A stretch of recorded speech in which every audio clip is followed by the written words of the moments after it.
Bismillahirrahmanirrahim. Dear students, Assalamu alaikum and welcome back to my channel. I am your teacher Muhammad Aslan Satti and I'm back with another important lecture related to your interest test examination.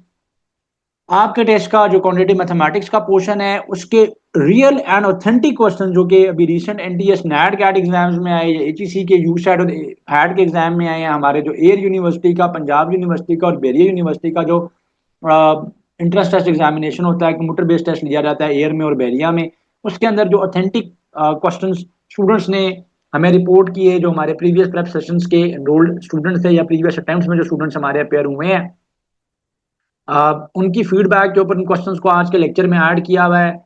इनकी आपने practice करनी है। उसके दो advantages होंगे, एक तो आपको पेपर की डिफिकल्टी का आइडिया हो जाएगा, सेकेंडली पास पेपर्स के ऑथेंटिक क्वेश्चंस करने से आपको ये आइडिया हो जाएगा कि वो क्या सब्जेक्ट्स हैं, वो क्या टॉपिक्स हैं क्वांटिटेटिव मैथमेटिक्स के जो आपके वीक हैं, जिनको आपको प्रिपेयर करने की जो है वो ज़्यादा इंशाल्लाह जो है वो ज़रूरत है, ताकि आप अपने इंट्रेंस टेस्ट को जो है वो बहुत अच्छे तरीके से अटेम्प्ट कर सके एंड मैक्सिमम इसमें मार्क्स ले सकें। सो आज की वीडियो स्टार्ट करने से पहले मैं आप सबसे ये रिक्वेस्ट करूंगा कि चैनल को सब्सक्राइब कीजिएगा, वीडियो को लाइक कीजिएगा, अपने फ्रेंड्स तक इसको शेयर कीजिएगा, फ्रेंड्स के साथ इसको शेयर कीजिएगा ताकि उन तक भी नॉलेजेबल कंटेंट जो है वो पहुंचता रहे। इंशाल्लाह अब हम स्टार्ट करते हैं आज का question number 1। Laptop costing ₹120,000 is subject to an 8.5% sale tax. What will be the final price of the laptop. एक लैपटॉप है और उस लैपटॉप के साथ क्या है कि उस लैपटॉप की जो प्राइस है वो 1,20,000 है। उसकी प्राइस जो है वो 1,20,000 है। अब इस लैपटॉप के ऊपर 8.5% सेल्स टैक्स है। ये बताइए कि फाइनल प्राइस जो है उस लैपटॉप की क्या होगी।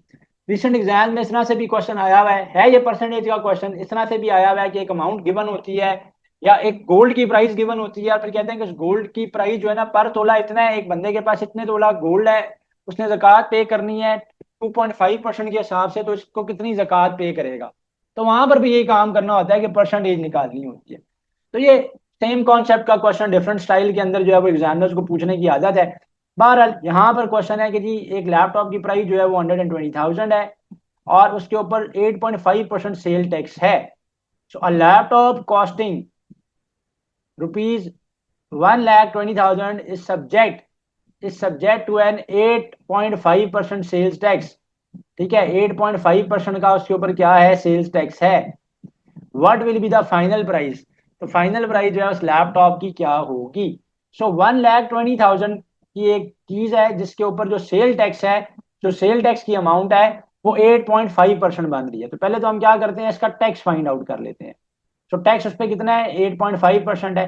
सो 1,20,000 को हम लोग 1,20,000 का 8.5% निकालेंगे। किसी भी अमाउंट की, किसी भी नंबर की एक स्पेसिफिक परसेंटेज निकालनी हो, नंबर को उस परसेंटेज से क्या कर देते हैं, मल्टीप्लाई कर देते हैं, वो परसेंटेज आ जाती है।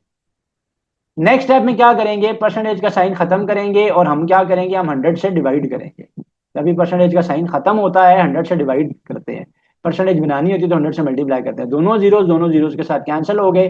ठीक है, नेक्स्ट स्टेप में आ जाएगा 1200 इंटू 8.5। पॉइंट खत्म होगा, पॉइंट खत्म होता है उसकी जगह पे 1 आता है, पॉइंट के बाद एक डिजिट है, एक जीरो लगाएंगे, जीरो जीरो के साथ कैंसिल हो जाएगा। ये आ जाएगा 120/85। 5 0 0, 5 2 जा 10 का लगा 0, 1 चला गया कैरी, 5 1 जा 5, 5 में 1 ऐड करेंगे 6 आ जाएगा। इनटू 8 0 जा 0, 8 2 जा 16 का 6, 1 चला गया कैरी, 8 1 जा 8, 8 में आप 1 ऐड करेंगे, 8 में जब हम 1 ऐड करेंगे तो 9 आ जाएगा। तो ये हो जाएगा 0, ये हो जाएगा 0, ये हो जाएगा 12 का 2, 1 चला जाएगा कैरी और ये हो जाएगा 10। तो 10,200 रुपीज उसके ऊपर क्या है, उसके टैक्स की वैल्यू बनती है, उसके टैक्स की वैल्यू बनती है। सो अब 1,20,000 का वो लैपटॉप था, उसके ऊपर 10,200 रुपीज का टैक्स है। अमाउंट को ऐड करेंगे तो क्या आ जाएगी, अमाउंट आ जाएगी 1,30,200। तो ये आंसर आ जाएगा 1,30,200। ठीक है, अच्छा नेक्स्ट क्वेश्चन है, क्वेश्चन नंबर 2 है, अ school has a total enrolment of 150 students. एक स्कूल में टोटल नंबर ऑफ जो स्टूडेंट्स हैं वो 150 है। टोटल स्टूडेंट्स कितने हैं, वो 150 हैं। अब कह रहा है कि there are 63 students taking French, उसमें से 63 स्टूडेंट जो हैं वो फ्रेंच की क्लासेस जो है वो लेते हैं। अच्छा, टोटल स्टूडेंट्स कितने हैं? 150। 48 स्टूडेंट्स टेकिंग केमिस्ट्री, 48 स्टूडेंट्स वो हैं जो केमिस्ट्री लेते हैं। कोई स्टूडेंट ऐसा नहीं है जो दोनों सब्जेक्ट्स लेता है, कोई स्टूडेंट ऐसा नहीं है जो दोनों सब्जेक्ट लेता है, क्योंकि आगे मेंशन है assuming no student takes both. Assumption ये है कि कोई स्टूडेंट ऐसा नहीं है जो कि दोनों सब्जेक्ट्स लेता है। How many students are taking neither French nor chemistry. Question आसान है, सिर्फ स्टेटमेंट में गड़बड़ी एग्जामिनर ने करने की कोशिश की है, कंफ्यूज करने की कोशिश की है। तो देखिए, जब 150 स्टूडेंट्स टोटल हैं, उसमें से 63 स्टूडेंट्स फ्रेंच की क्लासेस लेते हैं, तो ये फ्रेंच वाले कितने हैं? 63। 48 स्टूडेंट्स केमिस्ट्री लेते हैं, 48 स्टूडेंट्स हैं केमिस्ट्री वाले। कोई स्टूडेंट ऐसा नहीं है कि जो दोनों क्लासेस लेता है, कोई स्टूडेंट ऐसा नहीं है। ये बड़ी इंपॉर्टेंट बात है, क्योंकि ये जरा ये नो ने सारी बात चेंज कर दी, वरना हमें पहले देखना पड़ता, या अगर हमें वो ये कह देता कि कौन सा स्टूडेंट ऐसा है जो कि बहुत क्लासेस लेता है, या इतने स्टूडेंट्स बहुत क्लासेस लेते हैं, तो फिर टोटल बात चेंज हो जाती। सवाल ये है कि कौन कितने स्टूडेंट जो हैं वो ना तो केमिस्ट्री पढ़े हैं ना फ्रेंच पढ़े हैं, तो मसला ही कोई नहीं है। 150 टोटल है, उसमें से 63 फ्रेंच पढ़ते हैं, उनको भी माइनस कर देते हैं, 48 केमिस्ट्री पढ़ते हैं, उनको भी माइनस कर देते हैं। वो आ जाएंगे कि जो दोनों सब्जेक्ट्स नहीं लेते हैं, कोई और सब्जेक्ट्स लेते होंगे मे बी। तो 150 में से 63 और 48 को माइनस कर लें, 39 आ जाएगा आपके पास। क्या आ जाएगा? 39 आ जाएगा। स्ट्रेट फॉरवर्ड क्वेश्चन था, सिंपल माइनस का क्वेश्चन था। सिर्फ ट्रिक करने की आपको कोशिश जो है वो की गई है कि स्टूडेंट्स के जो है वो कंफ्यूजन का शिकार हो जाए।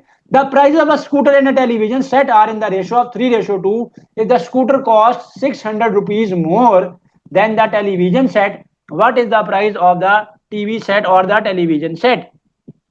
कह रहे हैं कि एक स्कूटर की जो प्राइस है और एक टेलीविजन की जो प्राइस है वो 3:2 में है।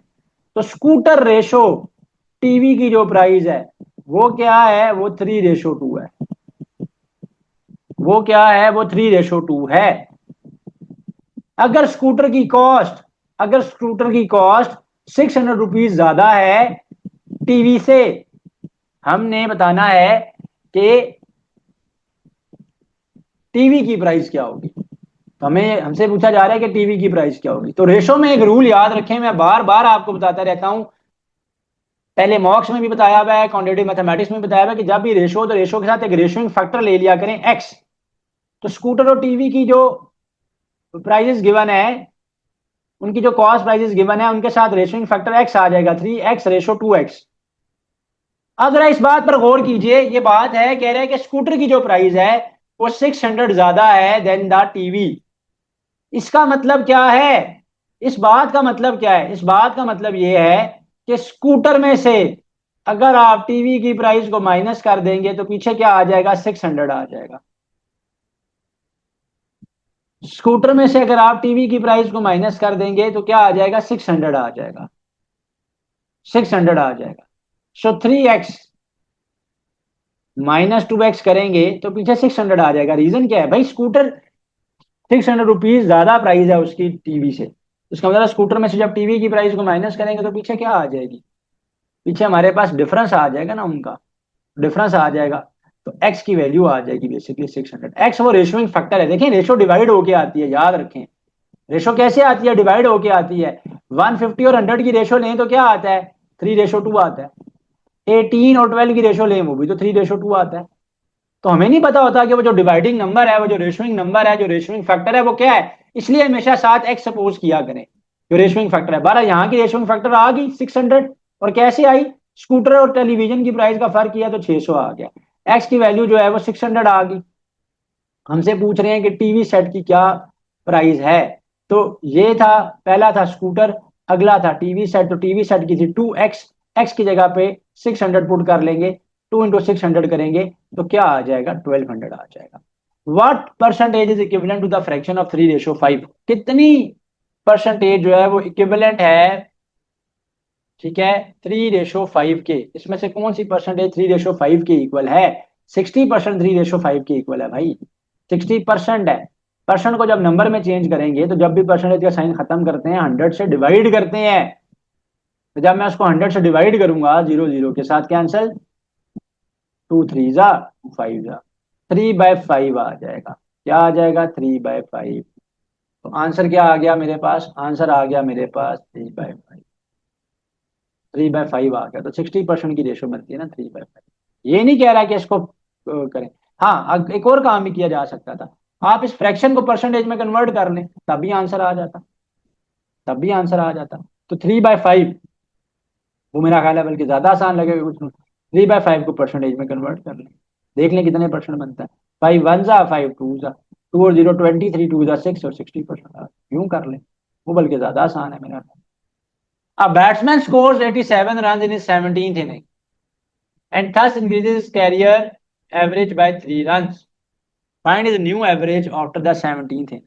एक बैट्समैन है, उसने अपने 17th मैच में, 17th बैटिंग स्पेल में उसने 87 का स्कोर किया है। 87 का स्कोर किया उसने अपने 17th मैच में। उससे जो उसकी एवरेज है मैचेस की, पुरानी जो एवरेज थी उससे 3 ज्यादा हो गई है। कह रहे हैं कि अब उसकी न्यू एवरेज क्या होगी 17th मैच के बाद, ये बताएं। तो सवाल पे जरा गौर कीजिएगा। इस एक्सरसाइज के, इस एग्जाम के जो पिछले क्वेश्चन थे थोड़े सिंपल थे, अब आहिस्ता आहिस्ता जरा पेपर आगे चलेगा तो क्वेश्चन थोड़े से टफ होते जा रहे हैं। और यहाँ पर भी यही काम है कि एक बैट्समैन ने स्कोर किया है 87 का अपने 17th मैच में, उससे उसकी जो एवरेज है पिछली एवरेज से 3 ज्यादा हो गई है। बताएं कि 17th मैच के बाद उसकी नई एवरेज क्या है। तो एवरेज ऑफ 17 मैचेस कैसे आएगी? तो यहां पर आ जाते हैं। सो एवरेज ऑफ 17 मैचेस कैसे आएगी? एवरेज कैसे निकालते हैं? जितने भी नंबर्स होते हैं ना उन सबको हम सम कर लेते हैं, डिवाइड बाय एन कर लेते हैं, ये एवरेज का फॉर्मूला है। सो A17 क्या हो जाएगा? Sum of 17 divided by 17, divided by 17, ठीक है, डिवाइडेड बाय 17। अब पुराने मैचेस की जो उसकी एवरेज थी, लेट सपोज वो A16 है क्योंकि तब तक 16 मैचेस हुए हैं, तो 16 मैचेस की एवरेज क्या बनेगी? S16 divided by 16। So S16 निकाल लेते हैं, सम ऑफ 16 निकाल लेते हैं। तो सम ऑफ 16 निकालने के लिए क्या करूंगा मैं? इस 16 को एवरेज ऑफ 16 के साथ मल्टीप्लाई कर लूंगा। तो S16 कैसे आएगा? A16 इंटू 16 करके आ जाएगा। और एवरेज जो है 17 मैचेस की वो कैसे लिखी जाएगी? वो 17 मैचेस का सम डिवाइड बाय 17 है। अब जो 17 मैच के बाद एवरेज है वो पुरानी एवरेज, लेट सपोज मैं कहता हूं पुरानी एवरेज है एक्स, उससे 3 ज्यादा हो गई है, x+3 हो गई है नई एवरेज। और S17 क्या बनेगा? S17 क्या बनेगा? S17 का मतलब बनेगा sum of the 16 matches plus 17th match का स्कोर। 17th मैच का स्कोर 87 है, डिवाइडेड बाय क्या कर लेते हैं? 17 कर लेते हैं। डिवाइडेड बाय हम क्या कर लेते हैं? 17 कर लेते हैं। अब हमने ये कहा ना कि जो एवरेज है 16 मैचेस की उसको मैंने एक्स माना है यहाँ पर, यानी पुरानी एवरेज जो थी वो 16 मैचेस की थी उसको मैंने एक्स माना है। तो S16 यानी सम ऑफ 16 क्या आ जाएगा? 16x, 16x आ जाएगा। तो ये हो गया x+3, ये हो जाएगा 16x plus 87 divided by 17। Cross multiply कर लेंगे। जब हम इसको क्रॉस मल्टीप्लाई करेंगे तो क्रॉस मल्टीप्लाई करने पे ये आएगा 17x प्लस 17 इंटू 3, 17 1 जा 17, 17 2 जा 34, 17 3 जा 51। तो ये आ गया 51 is equal to 16x plus 87 plus 87। x निकालना है हमने, x को हम एक तरफ कर लेते हैं और जो कॉन्स्टेंट्स हैं उनको हम एक तरफ कर लेते हैं। तो 17x में से 16x को हम माइनस कर लेंगे, x आ जाएगा राइट साइड पे। 87 में से 51 को माइनस कर लेंगे। 87 में से जब 51 जाएगा तो पीछे क्या आएगा? पीछे आएगा जी हमारे पास 36। तो 36 आ जाएगी उसकी एवरेज पुरानी, ठीक है। लेकिन हमने पुरानी एवरेज नहीं बतानी, हमसे पूछा गया है कि अब नई एवरेज क्या है, न्यू एवरेज क्या है उसकी। सो न्यू एवरेज हमने उसकी बतानी है। तो न्यू एवरेज जो है वो हमें दी गई है कि वो पुरानी एवरेज से 3 ज्यादा है। इसमें 3 ऐड कर लूंगा मैं, तो 36 में जब मैं 3 ऐड करूंगा तो क्या आ जाएगा? 39 आ जाएगा, सिंपल। तो यहाँ पर क्या आ जाएगा? 39। तो आंसर मेरे पास क्या आ गया? आंसर मेरे पास इस क्वेश्चन का 39 आ गया। x-2 is a factor of polynomial. If x-2 is a factor of polynomial x minus two factor है किस पोलिनोमियल का, ये जो गिवन पोलिनोमियल है, क्या है given polynomial, x cube minus two a x square plus a x minus one. What is the value of constant a, इस a constant की वैल्यू क्या होगी।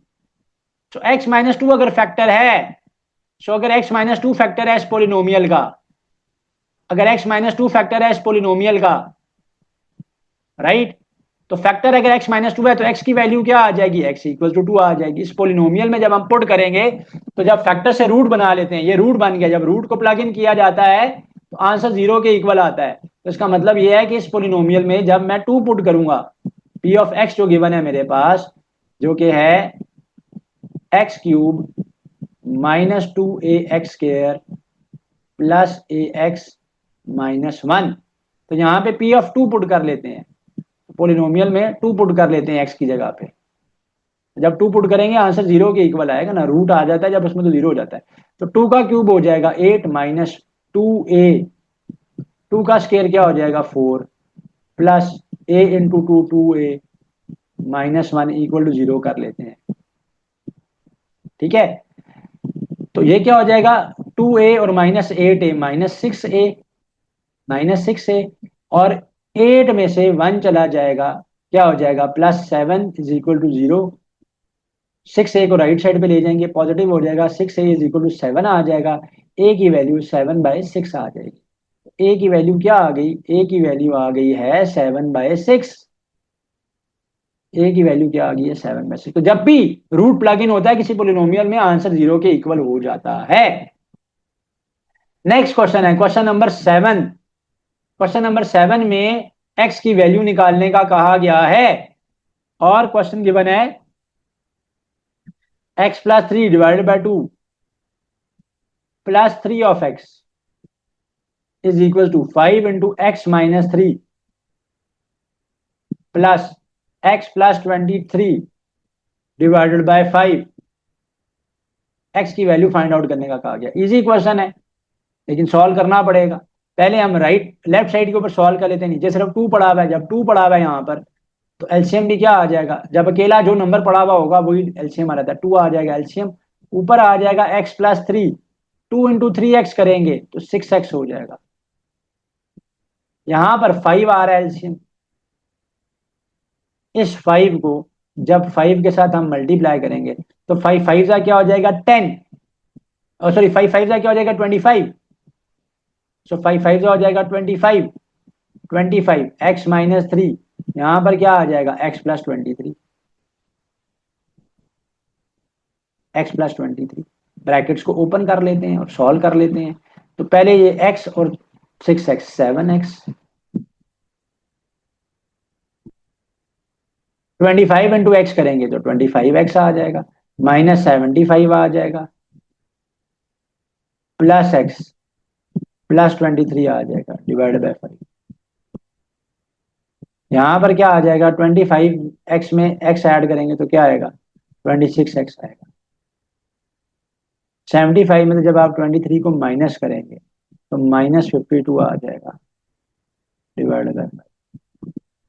क्रॉस मल्टीप्लाई कर लें, एक्स के लिए सॉल्व कर लें, यहाँ पे जगह कम है मेरे पास, शॉर्टेज ऑफ स्पेस है, क्रॉस मल्टीप्लाई कर लेता हूँ मैं। यहाँ पर 7x प्लस थ्री के साथ जाकर ये वाला 5 मल्टीप्लाई हो जाएगा ना दूसरी तरफ, और इधर क्या हो जाएगा 2, 26x minus 52, 5 7 35x, 5 3 15, 2 6 52x, x और प्लस माइनस माइनस 2 इंटू 52 हो जाएगा 104, 104। ठीक है, एक्स वाली टर्म्स को एक तरफ कर लेते हैं, 52x में से 35x को माइनस कर लें, इधर आ जाएगा, कांस्टेंट दूसरी तरफ कर लें। मेरे पास पहले से यहाँ पे ये 15 पड़ा हुआ है, 15 और 104 यहाँ पर जाकर ऐड हो जाएगा, ये आएगा 119, इधर आएगा 17x, x की वैल्यू निकाल लें 119/17 आ जाएगी। तो ये क्या आ जाएगी, ये आ जाएगी 119/17। तो और 17 7 नहीं आता, x की वैल्यू 7 आ जाएगी, 7 है चॉइस में, 119 को 17 से डिवाइड करो 7 आ जाएगा। क्वेश्चन नंबर 8 में एग्जामिनर ने हमें क्या है कि जी x cube plus one by x cube की वैल्यू जो है वो 52 है। So x cube plus one by x cube की वैल्यू एग्जामिनर ने 52 दी हुई है, और हमें कहा जा रहा है कि आप वैल्यू निकालें x plus one by x की। सो वैल्यू हमें हमसे जो पूछी जा रही है वो x plus one by x की वैल्यू जो है वो हमें निकालने का एग्जामिनर ने कहा है। अब रिवर्स काम करना है। Usually x plus one by x given होता है और x cube plus one by x cube निकालना होता है। सो बहरहाल x plus one by x given होगा टू सम कांस्टेंट,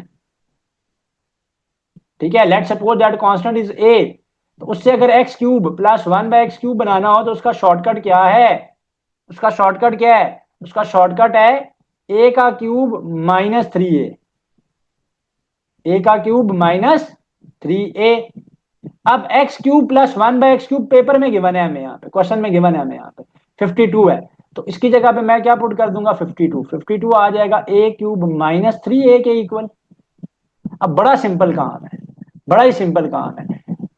सॉल्व करने के बजाय वैल्यूज पुट करते जाएं और चेक करें कि किस में ए क्यूब माइनस थ्री ए 52 के इक्वल बनता है। बड़ा सिंपली ये क्वेश्चन सॉल्व हो जाएगा।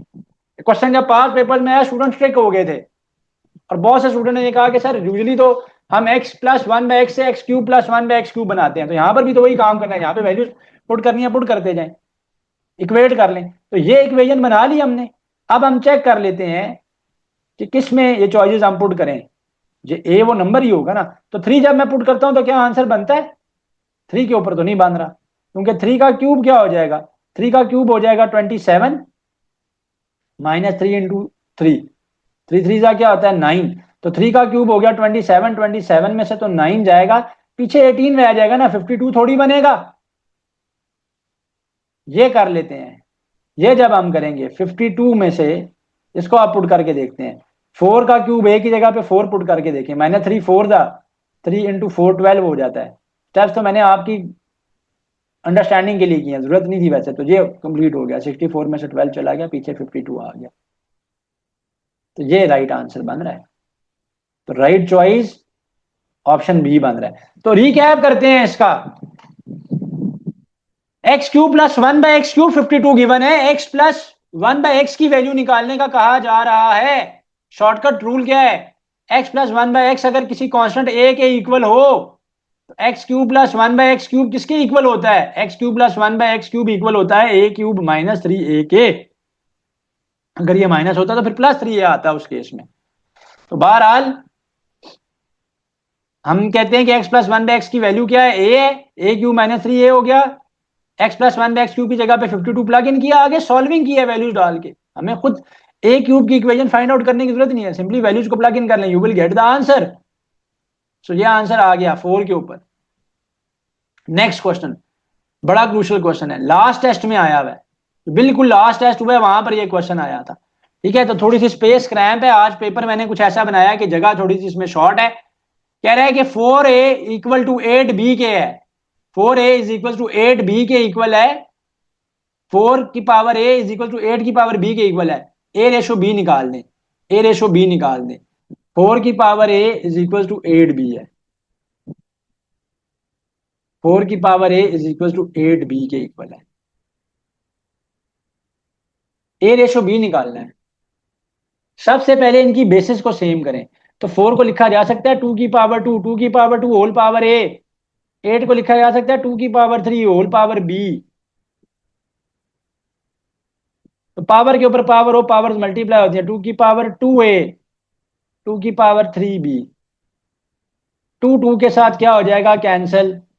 2a is equal to 3b। Ratio लेनी है तो a बाय बी की रेशो लेनी है, a और b को यहां पे कर लें, 3/2 को यहां पर आ जाएगा। सो a रेशो b यानी a बाय बी जो है डैट इज 3/2। क्वेश्चन नंबर 10 में हमें कहा जा रहा है कि अगर x इज ग्रेटर देन 0 है, y is also greater than 0 है। सो अगर x की वैल्यू ग्रेटर देन 0 है, y की वैल्यू भी ग्रेटर देन 0 है। सो x माइनस वाई की वैल्यू भी ग्रेटर देन 0 है। तो which of the following statements must be true? यानी अगर x ग्रेटर देन 0 का मतलब है x पॉजिटिव नंबर है, y भी एक पॉजिटिव नंबर है, और अगर उनके डिफरेंस में x minus y greater than 0 आ रहा है तो इस बात का मतलब क्या है? कॉमन सेंस का क्वेश्चन है। इस बात का मतलब है x is greater than y, तभी तो आंसर पॉजिटिव आ रहा है, यानी ग्रेटर देन 0 आ रहा है। देखिए इसकी एग्जांपल देख लें। अगर x 0 से बड़ा है यानी पॉजिटिव नंबर है, लेट सपोज x 3 है, y पॉजिटिव नंबर है, लेट सपोज 2 है, x बड़ा होगा y से तभी तो x माइनस वाई की वैल्यू पॉजिटिव 1 कम से कम भी आएगी ना, तो ग्रेटर देन 0 आएगी। तो x should be greater than y। So it was a question of common sense, तो कॉमन सेंस का ये क्वेश्चन था। राइट, क्वेश्चन 11 में है Tariq salary is 120% of Javed salary. Tariq की जो सैलरी है वो जावेद की सैलरी का 120% है, ठीक है। इमरान की जो सैलरी है वो जावेद की सैलरी का 80% है। अगर इफ यानी अगर if the total bill of all the three salaries combined is ₹60,000, what is Javed salary. अगर तीनों की कंबाइंड सैलरीज, तीनों की सैलरीज को ऐड कर लें, तो तीनों की अगर कंबाइंड सैलरीज की बात करें तो तीनों की सैलरीज मिलाकर 60,000 रुपीज आती है, तीनों की टोटल सैलरी ऐड करने पे। तो ये बताएं कि जावेद की सैलरी क्या है, जावेद की सैलरी क्या है। मैं ये कहता हूं कि जावेद की सैलरी है एक्स। जावेद की सैलरी क्या है, एक्स, ठीक है, जावेद की सैलरी है एक्स। तारिक की सैलरी जावेद की सैलरी का 120% है, तो तारिक की सैलरी क्या हो जाएगी, 120% ऑफ एक्स। इमरान की सैलरी 80% है जावेद की सैलरी का, तो इमरान की सैलरी क्या है, वो है 80% ऑफ एक्स। ये बताएं कि जावेद की सैलरी क्या है। तो जावेद की सैलरी हमसे पूछी गई है, तो यहां पर थोड़ी सी स्पेस हमारे पास कम है, इसको हम जो है वो रब कर लेते हैं, इरेज कर लेते हैं इस क्वेश्चन को, इस क्वेश्चन के सोल्यूशन को, ठीक है। तो हमने कर लिया। तो तीनों की सैलरीज को अगर जमा करें तो जावेद की सैलरी एक्स, तारिक की सैलरी 120% ऑफ एक्स, इमरान की सैलरी 80% ऑफ एक्स, ये मिलाकर क्या बनती है, 60,000, 60,000 रुपीज बनती, ठीक है जी। अब क्या होगा, परसेंटेज को पहले नंबर में कन्वर्ट करेंगे, तो 120 ऑफ एक्स, तो ये क्या हो जाएगा, 120 ऑफ एक्स। जब भी परसेंटेज खत्म होती है, बार बार मैं बता रहा था, 100 से डिवाइड करेंगे। इसको जब हम करेंगे 80% ऑफ एक्स करेंगे, 80/100 हो जाएगा 60,000। ये क्या आ जाएगा, 60,000। तो ये आ जाएगा x प्लस 1.2 ऑफ एक्स, ये क्या आ जाएगा 0.8 ऑफ एक्स, और राइट साइड पे क्या है, 60,000। ऐड कर लें, 1.2 में 0.8x ऐड करें 2x हो जाएगा, 2x में x ऐड करें 3x हो जाएगा, कैंसिल कर लेंगे, 3 1 जा, x की वैल्यू क्या आ जाएगी, 20,000। जावेद की सैलरी थी x, जो कि क्या आ गई है, जो कि क्या आ गई है, जो कि आ गई है 20,000। Right, this one was easy, थोड़ा सा सिर्फ देख के करने वाला था। The product of two numbers is 900, दो नंबर्स का प्रोडक्ट जो है यानी मल्टीपल जो है वो 900 आ रहा है। If the sum of these two numbers exceed their difference by 30, what is the greater of the two numbers. तो मैं ये कहता हूं कि एक नंबर है x, दूसरा नंबर है y, x और y का जो प्रोडक्ट है वो क्या हो जाएगा, एक्स वाई। प्रोडक्ट क्या आ रहा है, 900, तो एक इक्वेशन बन रही है 900 is equal to x y. दूसरी इक्वेशन क्या बन रही है, दूसरी इक्वेशन थोड़ी सी देख के बनानी है, स्टेटमेंट को साथ साथ कन्वर्ट करना है, जहां पे भी वर्ड प्रॉब्लम आ जाए, रूल क्या है, स्टेटमेंट को साथ साथ कन्वर्ट करें, फिर मिस्टेक नहीं होती। कह रहा है the sum of these two numbers exceeds their difference by 30, अगर इन दोनों नंबर्स का सम जो है इनके डिफरेंस से 30 ज्यादा है, exceed their difference by 30, what is the greater of two numbers। तो सम क्या हो जाएगा इन दोनों नंबर्स का, x प्लस वाई, सम जो है वो डिफरेंस से 30 ज्यादा है, तो सम क्या हो जाएगा, डिफरेंस प्लस 30 हो जाएगा, क्योंकि सम ऑलरेडी ज्यादा है डिफरेंस से, तो डिफरेंस में 30 ऐड करना पड़ेगा। तो सम क्या हो जाएगा, डिफरेंस प्लस 30 के इक्वल, तो सम क्या हो जाएगा, जमा x प्लस वाई डिफरेंस क्या होता है, x माइनस वाई, और वो क्या आ रहा है, इक्वल टू 30। सॉल्व कर लेते हैं, आंसर आ जाएगा हमारे पास। ठीक है, so plus x minus x तो कैंसिल हो जाएंगे, माइनस वाई लेफ्ट साइड पे चला जाएगा, 2y हो जाएगा, 2y इज इक्वल टू 30 आ जाएगा। y की वैल्यू जो है वो 15 आ जाएगी। ग्रेटर नंबर बताना है, तो प्रोडक्ट क्या था 900, x निकाल लेते हैं, क्या है x बड़ा होगा डेफिनेटली, और y क्या आया है 15 आया है। कैंसिल करेंगे हम लोग, 15 वन जा 15, 15 सिक्स जा 90, जीरो आ गया, x की वैल्यू 60 आ जाएगी। x की वैल्यू क्या आ जाएगी, 60 आ जाएगी। तो x की वैल्यू 60, x बड़ा नंबर है, बड़ा नंबर 60 आ रहा है। Annie was 40 years old when his son Asim was born. Any की एज जो थी वो 40 साल थी जब उसके बेटे आसिम की पैदाइश हुई है। How old was Hanny when he was exactly 5 times as old as son. Hanny की एज तब क्या थी जब वो अपने बेटे की एज का 5 टाइम्स थे, बेटे की एज का जब वो 5 टाइम्स थे। इजी होता है एजेस वाला क्वेश्चन, यूजुअली पेपर में ऑन एंड ऑफ आते हैं। आजकल ये ट्रेन्स एजेस और क्लॉक्स वाला क्वेश्चन ऑन एंड ऑफ जरा ज्यादा रिपीट हो रहे हैं, इसलिए आपने देखा है कि लास्ट मॉक एग्जाम में भी मैंने उनको सॉल्व किया हुआ था ज्यादा। तो बहरहाल हैनी की एज थी 40 साल जब उसका बेटा आसिम पैदा हुआ है। ठीक है, तो हैनी जो है वो आसिम से 40 ईयर्स बड़ा है, हैनी जो है वो आसिम से 40 ईयर्स बड़ा है। ठीक है, एज उनकी ज्यादा है। हाउ ओल्ड वॉज हैनी, कह रहे हैनी की एज तब क्या थी जब Hanny exactly 5 times as old as his son था।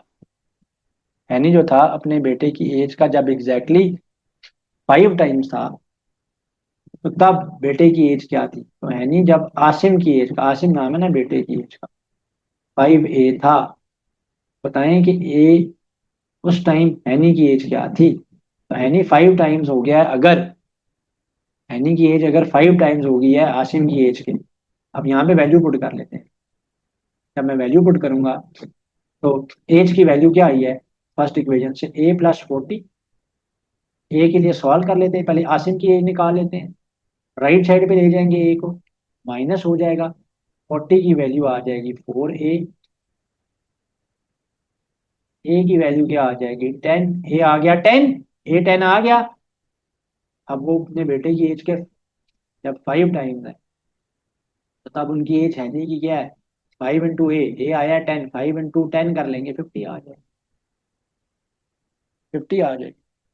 तब जो है वो 50 साल की एज का है। अ ट्रेन ट्रेवल्स 225 किलोमीटर इन 3.5। एक ट्रेन का जर्नी गिवन है और कहा जा रहा है कि वो जो ट्रेन है उसने 225 किलोमीटर ट्रेवल किए हैं 3.5 आवर्स में, and another 370 kilometre in 5 hours, और 370 किलोमीटर उसने ट्रेवल किए हैं 5 आवर्स में। दो हिस्सों में उसका जर्नी है, बताएं average speed of the entire journey क्या होगी। ऐसा सवाल जब भी आए तो पहले टोटल डिस्टेंस निकालें, फिर टोटल टाइम से डिवाइड करें, टोटल डिस्टेंस निकालें फिर टोटल टाइम से डिवाइड करें। तो 225 में 370 को जब ऐड करेंगे टोटल डिस्टेंस आ जाएगा, टोटल टाइम 8.5 आवर्स आ जाएगा, स्पीड आ जाएगी किलोमीटर पर आवर में। तो 225 में 370 को ऐड कर लेते हैं पहले, तो 225 में 375 को ऐड करेंगे तो ये आएगा 595, और टोटल टाइम क्या आ जाएगा 8 और 0.5, क्योंकि 5 में 3.5 को ऐड करेंगे 8.5। तो एवरेज स्पीड कैसे आएगी, total distance by total time, ये आती है एवरेज स्पीड, ये आती है एवरेज स्पीड। अब हम क्या करेंगे, सॉल्व कर लेते हैं। सॉल्व करने के लिए क्या कर लें, पॉइंट को कर लें खत्म, पॉइंट खत्म होगा आएगा 1, पॉइंट के बाद है एक डिजिट तो आ गया 0। नेक्स्ट स्टेप पे आ जाएं तो ये 10 जो नीचे डिवाइड हो रहा है ऊपर जाकर हो जाएगा मल्टीप्लाई, तो ये हो जाएगा 595 मल्टीप्लाई बाय 10 डिवाइडेड बाय 85। पहले तो 5 के टेबल से कैंसिल करते हैं, 5 2 जा 10, 5 1 जा 5, 3 बचा, 3 और 5 35 हो गया। ठीक है, तो 5 7 जा 35, 17 को 595 से कर लेते हैं हम लोग कैंसिल। तो 17 1 जा 17, 17 2 जा 34, 17 3 जा 51 आ गया। ठीक है, 51 आ गया। तो 17 3 जा 51 आ गया यहाँ पर। ठीक है, और आगे क्या बचा, 7 और 75 बचा। ठीक है, तो 5 जा तो 35 इंटू 2 कर लेंगे। 70 किलोमीटर पर आवर आ गई इसकी वैल्यू। ऑप्शन बी जो है वो करेक्ट आंसर है। कह रहे हैं the radius of a circle is doubled, what will be the change in its area. अगर रेडियस डबल हो जाएगा तो एरिया में क्या फर्क आएगा सर्कल के। तो सर्कल का एरिया क्या होता है, पाई आर स्क्वायर। रेडियस पहले आर था, अब डबल होकर 2 आर हो गया है। अब अगर डबल होकर 2 आर हो गया है, 2 आर हो गया है, तो पाई अपनी जगह पे, 2 का स्क्वायर 4 आर स्क्वायर आ जाएगा। तो 4 पाई आर स्क्वायर हो गया ना। तो ओरिजिनल एरिया तो ये था पाई आर स्क्वायर। जब ये 4 टाइम्स हो गया है ओरिजिनल वैल्यू का, तो ये 4 टाइम्स हो गया ना, area will be quadruple. 4 times हो जाएगा। ये मैंने समझाने के लिए 4 टाइम लिखा है। जब ये आया है पेपर में सवाल, इसमें क्वाड्रुपल लिखा हुआ था। बच्चे यहाँ पर भी टेंशन में आ जाते हैं स्टूडेंट्स। क्वाड्रुपल का मतलब क्या है भाई, क्वाड्रुपल का मतलब है 4 times. Two straight lines intersect each other, two straight line intersect such that one of that, each other का मतलब मैंने वैसे खुद ही बोल दिया, ईच अदर क्योंकि जुबान पे ये लफ्ज चढ़ा हुआ है। दो लाइनें एक दूसरे को ही काटेंगी ना। Such that one of the adjacent angles measure 65 degree, what is the measure of its supplementary angle on the straight line. भाई सप्लीमेंट्री एंगल्स का सम क्या होता है, हमेशा 180 डिग्री होता है। कह रहे हैं दो लाइन एक दूसरे को काटती हैं, एक लाइन ये है एक लाइन ये है, एक दूसरे को ये काटती हैं। तो जो एडजेसेंट एंगल्स बनते हैं, एडजेसेंट होते हैं जो इसके साथ ये बना है, तो कहता है सप्लीमेंट्री का जो एडजेसेंट बनता है उसमें से एक 65 डिग्री, दूसरा बताएं कितना है। सप्लीमेंट्री का सम हमेशा 180 है। 180 में से जब 65 को माइनस कर लेंगे, पीछे रिमेनिंग आ जाएगा। और रिमेनिंग कितना आएगा, 115 डिग्रीज आ जाएगा। If a matrix 4a 3 6 is a singular matrix, singular ये भी मैंने खुद ऐड किया है कि meaning determinant is equal to 0। Paper में ये आया हुआ था कि एक मैट्रिक्स सिंगुलर है, बताएं इसमें जो अननोन है इसकी वैल्यू क्या है। यू मैट्रिक्स बना हुआ था 4a 4a। ठीक है, 4a थोड़ा सा फासले पे लिख लेते हैं। 4a नीचे क्या था 3 6, ये मैट्रिक्स था। कहता है इसका जो सिंगुलर मैट्रिक्स था, बताएं ये क्या आएगा। सिंगुलर मैट्रिक्स मतलब है डिटर्मिनेंट 0 आएगा। 4 × 6 24 होता है, a × 3 3 a होता है। तो ये हो जाएगा 24 - 3a is equal to 0। 3a is equal to 24। A की वैल्यू क्या आ जाएगी, 8 आ जाएगी। ए की वैल्यू क्या आ जाएगी, 8 आ जाएगी। तो ए की वैल्यू क्या आ गई है, 8 आ गई है। The perimeter of rectangle is 36 centimetre and its length is 10 centimetre. एक रेक्टेंगल का जो पेरीमीटर है वो 36 सेंटीमीटर है, उसकी लेंथ जो है वो 10 सेंटीमीटर है। तो बताएं टोटल एरिया उस रेक्टेंगल का क्या होगा, उस रेक्टेंगल का टोटल एरिया कितना होगा। तो पेरीमीटर क्या होता है, पेरीमीटर होता है सम ऑफ साइड्स। रेक्टेंगल के केस में वो क्या बन जाता है, 2 into length plus width. 2 into, let me turn off the auto shapes, ये हो जाएगा 2 into 2 into length plus width. Area क्या होता है, एरिया होता है length into width.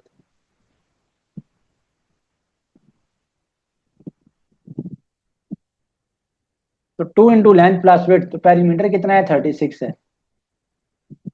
2 into length कितनी है, 10 है।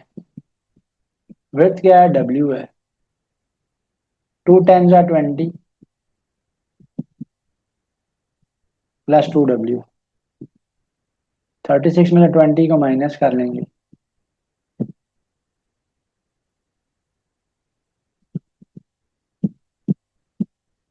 कैंसिल कर लेंगे। विड्थ की वैल्यू क्या आ जाएगी, 8। विड्थ 8 है, लेंथ 10 है। 10 इंटू 8 कर लेंगे, 80 सेंटीमीटर स्क्वायर एरिया आ जाएगा। If finite set S contains exactly 5 elements, how many total elements will be present in the P of S? P of S means power set. मैंने again फिर कह रहा हूं कि पावर सेट का खुद मैंने यहाँ पर लिखा है, वो नहीं लिखा होगा तो सिर्फ नोटेशन लिखेगा पी ऑफ एस और आप कंफ्यूज हो जाएंगे। तो अगर number of elements in the power set निकालना हो तो उनको 2 की पावर बना दें, तो नंबर ऑफ एलिमेंट जहां पर 5 है 2 की पावर बना देंगे, 2 की पावर 5 32 हो जाएगा, 32 एलिमेंट्स हैं। ऑप्शन डी करेक्ट है। क्वेश्चन नंबर 20 है, क्वेश्चन नंबर 20 लॉ का क्वेश्चन है। कह रहा है solve for the value of x in the following logarithmic equation, log 2 of x plus log 2 of x minus 2 is equal to 3। So log का question है, log की base जो है वो 2 यहाँ पर गिवन है, ठीक है, लॉ की बेस जो है वो यहाँ पर 2 गिवन है, और आपको एक्स की वैल्यू सॉल्व करने का कहा जा रहा है। अब लॉग का रूल है कि एक रूल आप याद रखिएगा, मैंने आपको पहले लॉग के जो लेक्चर है वहां पे करवाया भी हुआ है कि अगर लॉग में दो टर्म्स ऐड हो रही हो, ठीक है, तो वो जब सिंगल लॉग में कन्वर्ट होगी तो वो log of a minus a into b लिख सकते हैं, और जब माइनस हो रही हो तो वो डिवाइड की फॉर्म में लिखी जाती है। So here two log terms are being multiplied, तो ये क्या आ जाएगा मेरे पास, ये आ जाएगा log base 2 of x plus log base 2 of x minus 2 is equal to 3 कर देते हैं, इज इक्वल टू 3 कर देंगे, ठीक है। पहले क्वेश्चन को लिख देते हैं। अब दोनों लॉग्स क्योंकि ऐड हो रहे हैं, सिंगल लॉग में जब ये कन्वर्ट होंगे तो ये मल्टीप्लाई हो जाएंगे, सो एक्स इंटू एक्स माइनस 2 हो जाएगा, राइट। राइट साइड पे क्या पड़ा हुआ है, 3 पड़ा हुआ है।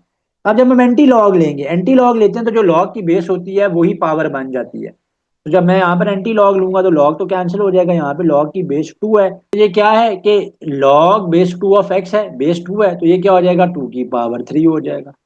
एंटी लॉग लेंगे, लॉग खत्म हो गया, और जो लॉग की बेस है वो राइट साइड पे बेस बन जाएगी, और जो वैल्यू ऑफ एक्सपोनेंट में चली जाती है, एक्स इंटू एक्स, एक्स का square plus minus minus 2x, quadratic equation बन गई। राइट साइड पे 2 का क्यूब 8 हो जाएगा, उस 8 को मैं लेफ्ट साइड पे ले आऊंगा, जब लेफ्ट साइड पे लेकर आऊंगा तो -8 हो जाएगा, is equal to 0। Quadratic equation है, सॉल्व करना है, x square minus 2x minus 8 is equal to 0 है। 8 वन जा 8, 8 के ऐसे फैक्टर बनाने के 2 आए, सो एक्स स्क्वायर माइनस 8 वन जा 8 है, 4 टू जा 8 हो जाएगा, और डिफरेंस जो है उनका 2 आ रहा है, -4x plus 2x minus 8 is equal to 0।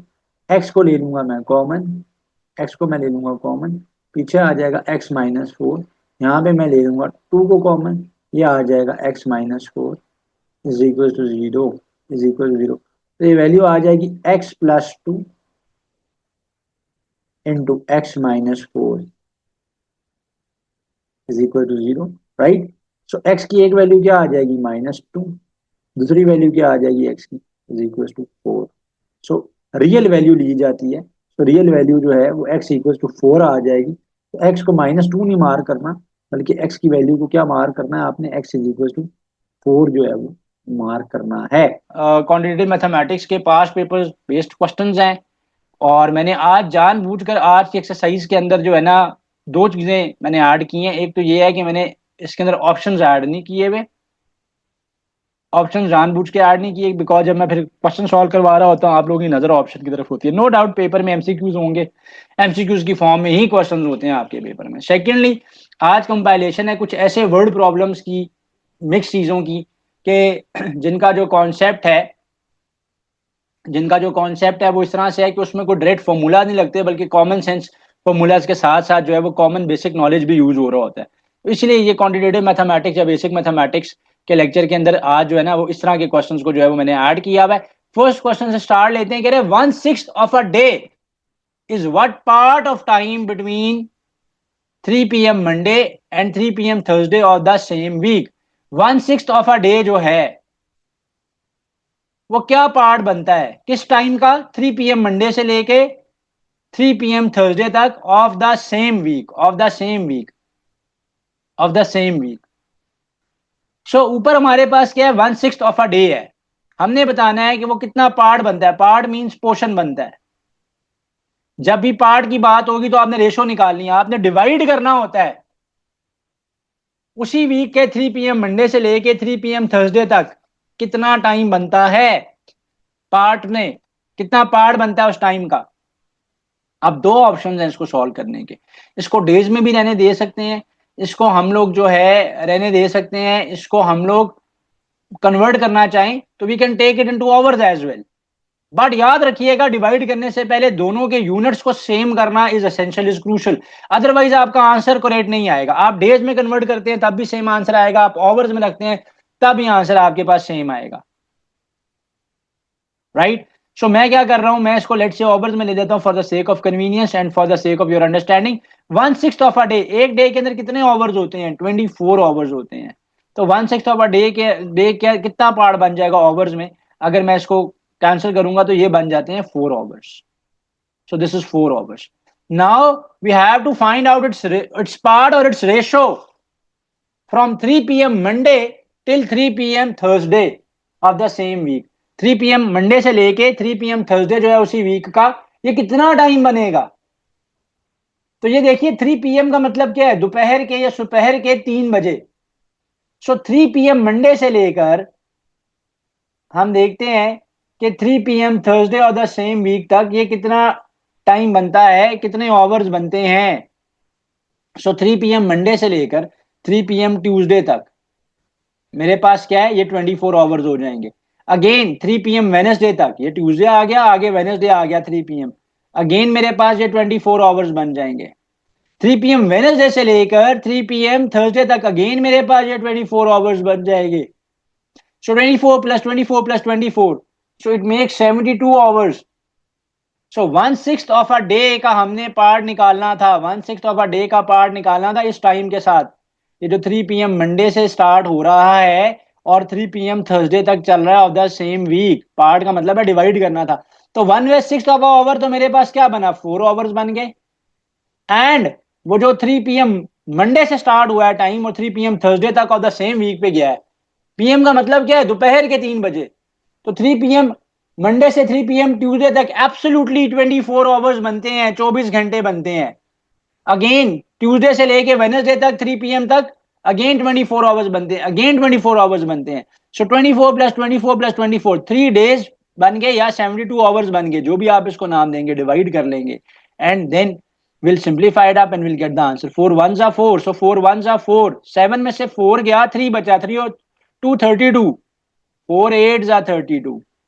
So the answer to this MCQ will be 1/18। तो मैंने आज जानबूझ के साथ चॉइसेस नहीं मेंशन की ताकि आप लोग लेक्चर के दौरान, क्लास के दौरान कॉन्सेंट्रेट करें on the solution, on the procedure and on the method. So let's have a recap of this question.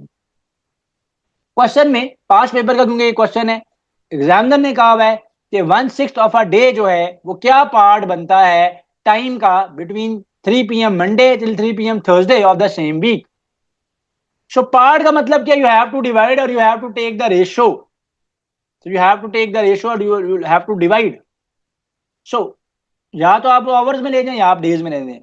मैं इसको आवर्स में लेके चला गया। 1/6 ऑफ अ डे जो है, एक डे के अंदर 24 आवर्स हैं, पहले मैंने वो टाइम कैलकुलेट किया, वो मेरे पास 4 आवर्स आ रहा है। 3 PM मंडे से लेके 3 PM थर्सडे तक मेरे पास 72 आवर्स आ रहे हैं। दोनों रेशो सेम है। अब मैं इनको डिवाइड कर लूंगा, दोनों के यूनिट सेम है, मैं रेशो ले सकता हूँ यानी डिवाइड कर सकता हूँ, पार्ट निकाल सकता हूँ। डिवाइड किया, आंसर मेरे पास 1/18 जो है वो आ गया इसका, राइट। तो तब तक आपने रेशो नहीं लेनी होती, पार्ट नहीं लेना होता, जब तक आपके पास क्या नहीं हो जाता, आपके पास यूनिट्स जो हैं वो सबके सेम नहीं हो जाते। नेक्स्ट क्वेश्चन है, कह रहे if you have 50 green 50 orange and 50 yellow beans.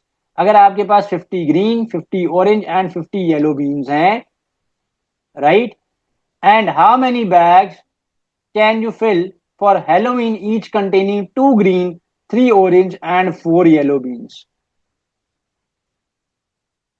अगर आपके पास 50 green 50 orange 50 yellow jelly beans है तो आप कितने बैग्स फिल कर सकते हैं। और बैग्स को फिल करने के लिए क्या कंडीशन है, कंडीशन ये है कि each bag will contain 2 green jelly beans 3 orange jelly beans and 4 yellow jelly beans. तो कितने बैग्स आप फिल कर सकते हैं। ऐसे क्वेश्चन में यह स्ट्रैटेजी हमेशा रखी जाती है कि जो सबसे ज्यादा अमाउंट ऑफ जेली बीन्स जिस कलर की यूज हो रही है वो सबसे पहले कंज्यूम हो जाएगी, सबसे पहले एंड हो जाएगी। तो जब आपके पास येलो जेली बीन्स क्योंकि सबसे ज्यादा यूज हो रही हैं और जैसे येलो जेली बीन्स एंड हो जाएंगी तो आप इस कंडीशन को नहीं फुलफिल कर सकते, आप बैग्स को नहीं फिल कर सकते। क्यों? क्योंकि एक बैग में आपने ऐड करने हैं 2 ग्रीन उसके साथ 3 ऑरेंज एंड उसके साथ 4 yellow jelly beans. 4 yellow jelly beans आपने ऐड करने हैं। तो हमेशा ऐसे क्वेश्चन में सबसे ज्यादा जो क्वांटिटी में यूज हो रहे हैं उसको देखेंगे। तो 4 येलो जेली बीन्स हैं। 50 से हम, क्योंकि 50 है, ईच इज 50, 50 ग्रीन है, 50 ऑरेंज है, 50 येलो है। 50 को हम डिवाइड कर लेते हैं, ठीक है, 4 से। सो 4 वन जा 4, 4 वन जा 4, 2 बचा, सॉरी 1 बचा, 1 और 0, 1 और 0 10 हो गया, 4 टू जा 8 हो गया, 10 में से 8 गया, 2 बचा, पॉइंट लगाया, 12.5 आ रहा है। हाफ तो नहीं हम बैग भरेंगे ना, हाफ तो नहीं हम भरेंगे, इसलिए हम 0.5 को डिस्कार्ड कर देंगे। 12 बैग्स हम फिल कर सकते हैं। क्यों? क्योंकि उसके बाद येलो जेली बीन्स खत्म हो जाएंगे। 12 बैग्स के अंदर each bag will contain 4 yellow jelly beans, तो इसका मतलब है 48 येलो जेली बीन्स खत्म हो गई हैं 50 में से, जब हमने 12 बैग्स बनाए हैं। 12 बैग्स जब हमने बनाए हैं, एक बैग में 4 जेली बीन्स हमने लेनी है, तो टोटल मेरे पास कितने बैग्स बन सके? 48 बन सके, क्योंकि उसके बाद 2 ही येलो जेली बीन्स रह गई हैं। चाहे ग्रीन, ऑरेंज, वो पड़ी हुई होंगी, लेकिन स्टिल, क्योंकि येलो जेली बीन्स एंड हो गई हैं, खत्म हो गई हैं, कंज्यूम हो गई हैं, तो मैं मजीद बैग्स नहीं बना सकता इस कंडीशन के ऊपर। जो कंडीशन ये कहती थी कि हर बैग में 2 ग्रीन कलर की, 3 ऑरेंज कलर की और 4 येलो कलर की जेली बीन्स ऐड करनी है। तो एट मैक्स जो है मैं 12 बैग्स ही फिल कर सकता हूं। तो 12 बैग से ज्यादा मैं बैग इसमें फिल नहीं कर सकूंगा। Moving on to the next question.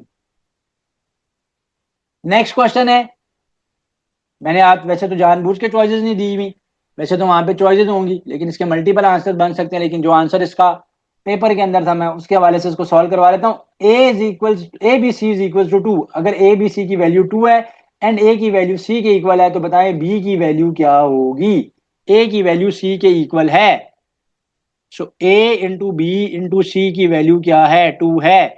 ए और सी इक्वल है, ए की वैल्यू सी के इक्वल है, तो ए की जगह पे मैं सी प्लग इन कर दूंगा। C dot b dot c अपनी जगह पे इज इक्वल टू 2। बी की वैल्यू आ जाएगी 2/c²। ये भी चॉइस बन सकता है, और अगर आप चाहें तो सी की जगह पे ए भी रिप्लेस कर सकते हैं। तो फिर उस केस में a dot b dot a is equal to 2, तो फिर बी की वैल्यू क्या आ जाएगी? 2/a²। तो दोनों इसके आंसर्स बन सकते हैं, जो आपके पास चॉइस में गिवन होगा। अगर बोथ का ऑप्शन है तो दोनों लगाइएगा, वरना जो ऑप्शन है उसको आपने यूज करना है। So let's have a recap of it. So a b c की वैल्यू 2 है, ए इक्वल टू सी के इक्वल है, बी की वैल्यू निकालनी है। ए की जगह पे आप सी रिप्लेस कर दें, बी की वैल्यू 2/c² आ जाएगी, क्योंकि चॉइसेस मैंने आज नहीं ऐड की हुई।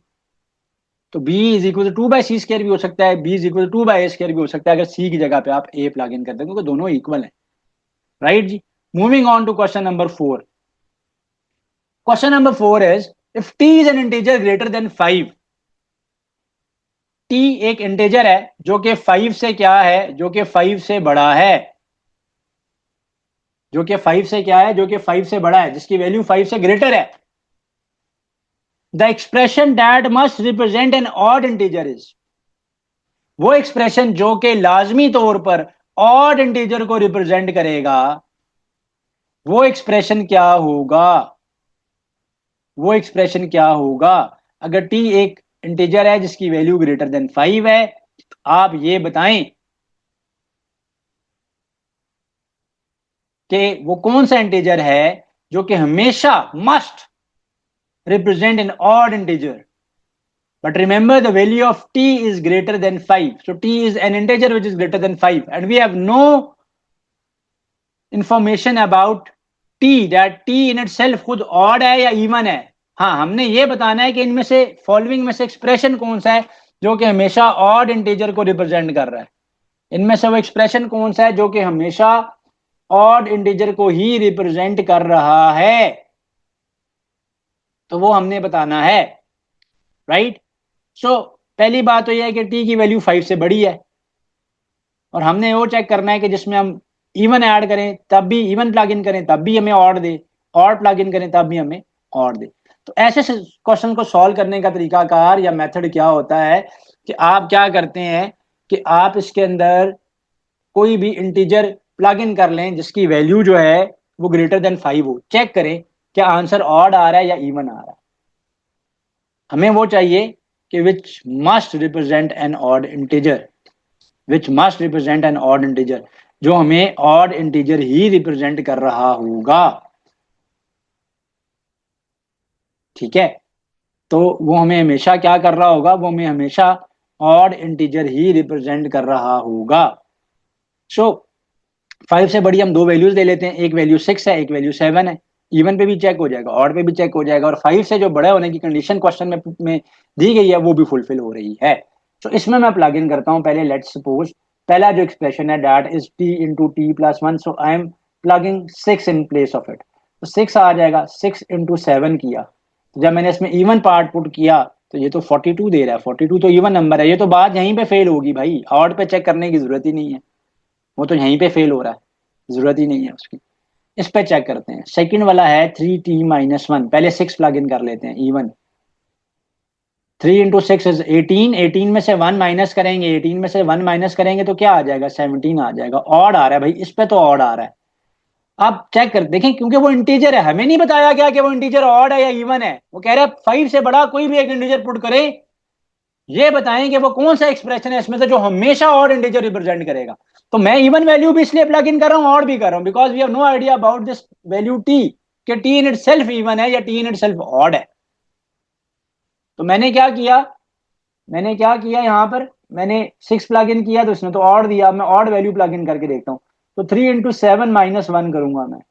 3 इंटू 7 इज 21, 21 में से 1 माइनस हुआ, 20 आ रहा है भाई, ये तो फेल हो गया, ये तो नहीं चल रहा। टी का स्केयर याद रखिएगा, इवन नंबर का स्केयर नहीं इवन आता है, ऑड नंबर का स्केयर नहीं ऑड आता है। करके देख लेते हैं। सो पहले मैं इसमें तो इसलिए ये भी आंसर नहीं हो सकता, लेकिन just for the sake of understanding मैं इसमें वैल्यूज प्लग इन कर देता हूँ। 6 का स्केयर करूंगा मैं तो क्या आ रहा है, 36 इवन आ रहा है, ये तो यहीं पे फेल हो गया। 7 का मैं स्केयर करूंगा, 49 आ रहा है, चलिए वो तो उसको फुलफिल कर रहा है। तो बहरहाल एक रूल भी मैंने समझा दिया, एक रूल ऑफ थंब भी बता दिया कि इस तरह की सिचुएशन में जब इवन नंबर का स्केयर होता है, याद रखिएगा इवन आता है, ऑड नंबर का स्केयर होता है तो ऑड आता है। बहरहाल ये आंसर नहीं है, क्योंकि हमने वो ढूंढना है जो एक्सप्रेशन हमेशा हमें ऑड इंटीजर जो कि ग्रेटर देन 5 नंबर हो, उस पे हमें हमेशा ऑड नंबर रिप्रेजेंट कर रहा हो। तो मैं पहले इसमें 6 प्लग इन करता हूँ, 2 इंटू 6 -3, 2t-3 में। तो 2 6 12, 12 में से 3 माइनस किया, 12 में से 3 माइनस किया तो 9 आ रहा है, ऑड आ रहा है। 7 प्लग इन करके देख लेता हूँ, 2 इंटू 7 किया मैंने, 2 इंटू 7 क्या आता है, 14, 14 में से 3 माइनस किया 11 आ रहा है।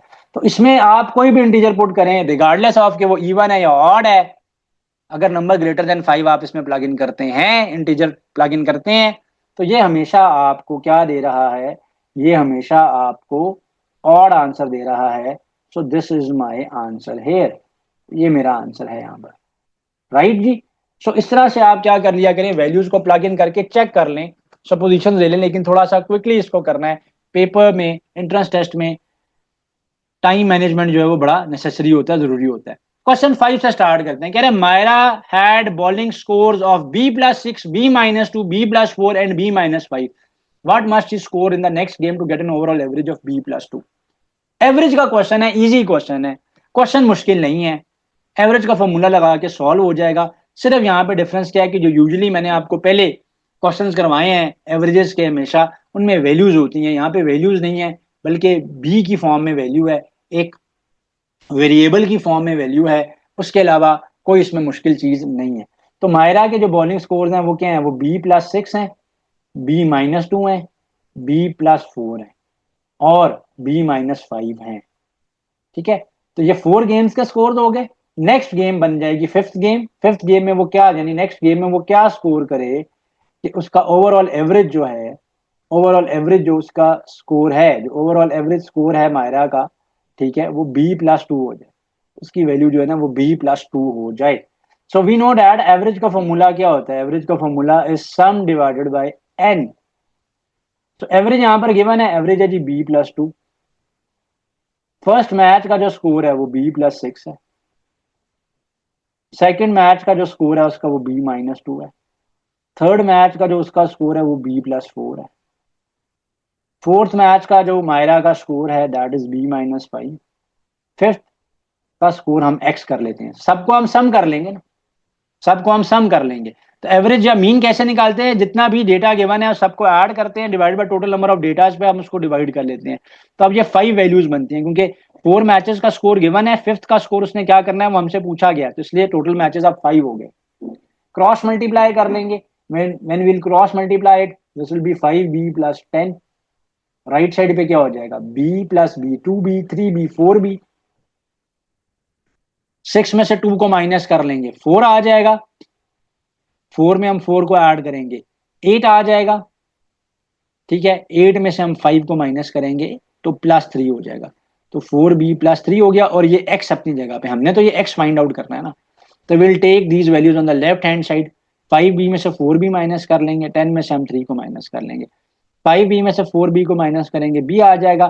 10 में से हम 3 को माइनस करेंगे तो मेरे पास +7 आ जाएगा। तो अगर मायरा लास्ट मैच में स्कोर करती हैं b+7 का, तो उनकी ओवरऑल एवरेज जो है वो b+2 के इक्वल हो जाएगी। सो let's have a quick recap. 4 matches का स्कोर गिवन है b+6, b-2, b+4, b-5। पूछ रहे हैं कि फिफ्थ मैच में यानी नेक्स्ट गेम में क्या स्कोर करें कि ओवरऑल एवरेज जो है ना वो b+2 हो जाए, ओवरऑल एवरेज जो है वो b+2 हो जाए। फॉर्मूलाज में वैल्यू प्लग इन की, एवरेज की जगह पे एवरेज, स्कोर की जगह पे स्कोर, फिफ्थ मैच का स्कोर को मैंने x कह दिया, सॉल्व कर लिया, गॉट द आंसर। एज का क्वेश्चन है। So Dave is twice as old as Bob, who is 3 years older than Steve. If Steve is 4 years old, Dave 4 years old, Dave's age is, कह रहे Dave की जो as है, Dave की जो as है वो बॉब की एज से डबल है। तो और साथ ही कह रहा है कि बॉब यानी who is 3 years older than Steve, Bob जो है वो स्टीव से 3 साल बड़ा है। If Steve's age is 4 years old, Dave's age is, अगर तो स्टीव की एज 4 है, तो आप ये बताएं कि डेव की एज क्या होगी, डेव की एज क्या होगी। तो पहली बात हमें ये पता चली है कि डेव की जो एज है वो बॉब की एज का ट्वाइस है, यानी बॉब की एज का डबल है। सो डी से मैं रिप्रेजेंट कर रहा हूं यहाँ पे डेव की एज, बी से बॉब की एज। तो डेव की जो एज है वो बॉब की एज का डबल है, सो ये डी लिखा हुआ है। ठीक है, so this is D, this is the age of Dave. तो डेव की जो एज है वो ट्वाइस ऑफ बी है, यानी twice of the age of Bob है। बॉब के बारे में पता चल रहा है कि बॉब जो है वो 3 साल बड़ा है किससे, स्टीव से। सो जो बॉब की एज है वो स्टीव की एज में 3 years ऐड करने से आती है। अब यहां पर स्टीव की एज गिवन है, स्टीव की एज गिवन है 4a, तो बॉब की एज क्या आ जाएगी, बॉब की एज आ जाएगी 4a+3। सो बॉब की एज क्या आ गई है, 4a+3। हाउ, क्वेश्चन में खुद गिवन है कि स्टीव की जो एज है वो 4 years है। फिर कह रहा है कि बॉब जो है वो 3 साल बड़ा है किससे, स्टीव से। तो बॉब क्योंकि 3 years एज में ज्यादा है स्टीव से, तो स्टीव +3 कर लेंगे, 4a+3 हो जाएगा, बॉब की एज आ जाएगी मेरे पास। राइट, सो बॉब की एज आ गई मेरे पास। अब जो बॉब की एज है, ठीक है, उसमें मैंने स्टीव की वैल्यू 4a प्लग इन कर दी, 4a+3 हो गया। और बॉब की एज का डबल है कौन, डेव, तो डेव की एज निकाल लेते हैं हम लोग। सो डेव की एज क्या आ जाएगी, ऑटो शेप ने इसको ओ बना दिया, तो इसको हम लोग ऑटो शेप्स को बंद कर देते हैं। सो 2 × 4a+3, 2 × 4a+3, 2 × 4 इज 8, 8a+6 आ जाएगा मेरे पास। सो 8a+6 आ गई किसकी एज, डेव की। गॉट इट जी, सिर्फ वैल्यूज प्लग इन करनी थी। कंफ्यूजन के लिए एग्जामिनर ने एजेस नहीं दी हुई, बल्कि एजेस को वैल्यूज की फॉर्म में, ट्विस्टेड वैल्यूज की फॉर्म में दिया हुआ है। How many integers from 28 till 98 both exclusive, यानी 28 और 98 को निकाल कर, are exactly divisible by 7, are exactly divisible by 7। इसको काउंटिंग मेथड से भी कर सकते हैं, इसको टेबल मेथड से भी कर सकते हैं, जितना मर्जी आप चाहें तो कर सकते हैं। तो कहा जा रहा है कि 28 से लेकर 98 तक कितने वेरिएबल्स हैं जो कि डिविजिबल बाय 7 हैं। तो 28 के बाद ये क्या आ जाएगा, 35।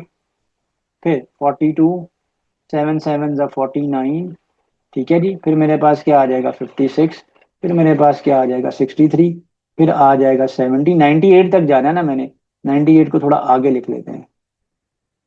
उसके बाद क्या आएगा 77, उसके बाद क्या आएगा मेरे पास 7 11 ज़ा 77 हो गया, एंड 7 12 ज़ा हो जाएगा मेरे पास 84, ठीक है जी राइट। उसके बाद मेरे पास क्या आ जाएगा 91, इसको यहीं पे कहीं पे फिक्स कर लिया हमने। तो एक्सक्लूसिव है, 28 और 98 को छोड़ दिया गया, तो 28 और 98 को तो छोड़ दिया, उनको ऐड बीच में नहीं किया, उनको बीच में ऐड नहीं किया है। सो 35 से लेकर हम लोग 91 तक काउंट करेंगे, तो 1 2 3 4 5 6 7 8 9, तो 9 वैल्यूज बनती हैं, 9 इंटीजर्स बनते हैं। एक्सक्लूसिव, एक्सक्लूसिव का मतलब क्या है, 28 और 98 को इंक्लूड नहीं करना। अगर वो कहता है इंक्लूसिव तो फिर 28 और 98 को भी करते, उस केस में फिर ये दोनों भी आ जाते, तो उस केस में तो फिर 9 + 2 11 इंटीजर्स हो जाते, ठीक है जी। उस केस में तो फिर क्या हो जाते हैं, 9 + 2 11 इंटीजर्स हो जाते हैं उस केस में। लेकिन क्योंकि उसने खुद कहा इसको भी निकाल के इसको भी निकाल के दरमियान वालों को करना। Next question is, if a machine can place a cap on a bottle of soda every 0.8 seconds, how many bottles can capped in 2 hours? अगर एक मशीन जो है वो एक बॉटल के ऊपर कैप लगाता है 0.8 seconds में, कितनी बॉटल्स के ऊपर वो कैप लगा सकता है 2 hours में? सो कॉमन सेंस का क्वेश्चन है, इंट्यूशन का क्वेश्चन है, थोड़ा सा लॉजिक लगानी है। अब एक जो वो है ना बॉटल को कैप करने का टाइम है वो सेकंड्स में गिवन है, तो पहले आप इस सब को सेकंड्स में कन्वर्ट कर लेते हैं। सो 2 hours हैं, 2 hours को जब आप करेंगे तो 2 hours का मतलब क्या है, 2 × 60 × 60, ठीक है। तो 2 × 60 × 60, वाई 2 घंटे हैं, ये ओवर्स हो गए। एक ओवर में 60 मिनट्स हैं, हर मिनट में 60 सेकेंड्स हैं। इसको आप डिवाइड कर लेंगे किससे, एक बॉटल के टाइम से। तो मैंने किया क्या है यहाँ पर, नंबर ऑफ जो बॉटल्स कैप की गई हैं,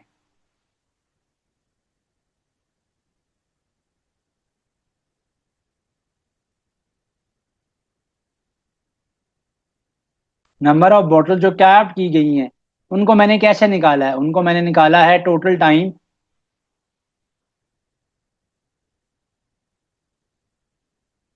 और डिवाइड किया उनको मैंने टाइम ऑफ वन बॉटल से, time capping for one bottle, simple. So total time कितना बना, 2 hours है, एक ओवर में 60 मिनट में 60। अब मसला आएगा आपको यहाँ पे कैंसिलेशन में, तो प्रॉब्लम नहीं है, पॉइंट खत्म होता है, जब भी पॉइंट खत्म होता है तो उसकी जगह पे 1 आता है, पॉइंट के बाद यहाँ पे राइट साइड पे एक डिजिट है तो एक जीरो आएगा। कटिंग कर लेंगे अब हम लोग, 2 1 ज़ा 2, अब ये 8 हो गया था, 2 4 ज़ा 8 हो गया। फिर अगेन हम 2 से करेंगे, ये 2 हो जाएगा, ये हो जाएगा 30, इसको भी कैंसिल कर लेते हैं, ये भी हो जाएगा 30। तो ये बन गया 1 1/10, और ऊपर आ गया 30 × 30, 10 जो सबसे नीचे डिवाइड हो रहा है वो सबसे ऊपर जाकर मल्टीप्लाई हो जाएगा। तो ऊपर क्या आ जाएगा मेरे पास, 30 × 30 × 10, सो 3 3 ज़ा 9, ये तो हो गया 9, एक जीरो ये एक जीरो ये एक जीरो ये, 9000 बॉटल्स आ जाएंगी। तो 9000 बॉटल जो है वो ये कैप कर सकता है। तो टोटल टाइम को एक बॉटल के कैपिंग टाइम से डिवाइड कर लें, आंसर आ जाएगा। कह रहे 4200 man have sufficient food for 32 days, for how many man the same food be sufficient for 42 days at the same rate, at a rate, यानी रेट वही है, रेट को वही रखा गया है। अब 4200 मैन है और उनके लिए जो फूड है वो सफिशिएंट है 32 days की। अगर इसी फूड को हम लोग कंज्यूम करवाना चाहते हैं for 42 days at the same rate, तो फिर ये कितने मैन के लिए फूड जो है वो ये सफिशिएंट रहेगी। अब अगर आप इस पर गौर करें तो ये इनवर्स प्रोपोर्शन का क्वेश्चन है। इनवर्सली प्रोपोर्शनल के क्वेश्चन के अंदर मैंने आपको शॉर्टकट टेक्निक सिखाई हुई है, जहां पे मैंने आपको सारे फॉर्मूलाज बताए हैं कि मैंने आपको कहा है कि गिवन डेटा को आप मल्टीप्लाई कर लें, आस्क वैल्यू जो आस्क वैल्यू का डेटा गिवन है उससे डिवाइड कर लें, जो अननोन वैल्यू आपने निकालनी है वो आपके पास आ जाएगी। तो पहले तो चेकआउट करते हैं कि क्या ये इनवर्स है। Yes, it's definitely is inverse. Why? Inverse में क्या होता है, जब आप क्वांटिटी 1 को इंक्रीज करते हैं तो सेकेंड क्वांटिटी क्या हो जाती है, डिक्रीज हो जाती है। तो men are 4200 एंड डेज, जब आप men ज्यादा करेंगे तो वो फूड उनको कम डेज के लिए, कम डेज में कंज्यूम हो जाएगी। So if you will increase the number of men, the number of days for which that food will be sufficient will be decreasing. तो ये इनवर्स प्रोपोर्शन का क्वेश्चन है। तो सिंपल रूल इसमें क्या है कि मैं क्या करूंगा कि शुरू में कहा जा रहा है कि 4200 men है जिनकी फूड 32 डेज के लिए है। अगर हम ये चाहते हैं कि ये फूड अब उनको 42 डेज के लिए सफिशिएंट हो तो कितने मैन होंगे, तो कितने मैन जो है उनको ये फूड फॉर 42 डेज चल सकती है। तो गिवन डेटा को मल्टीप्लाई कर लेंगे। गिवन डेटा क्या है, 4200 लोगों का खाना फॉर 32 डेज, ये तो गिवन है।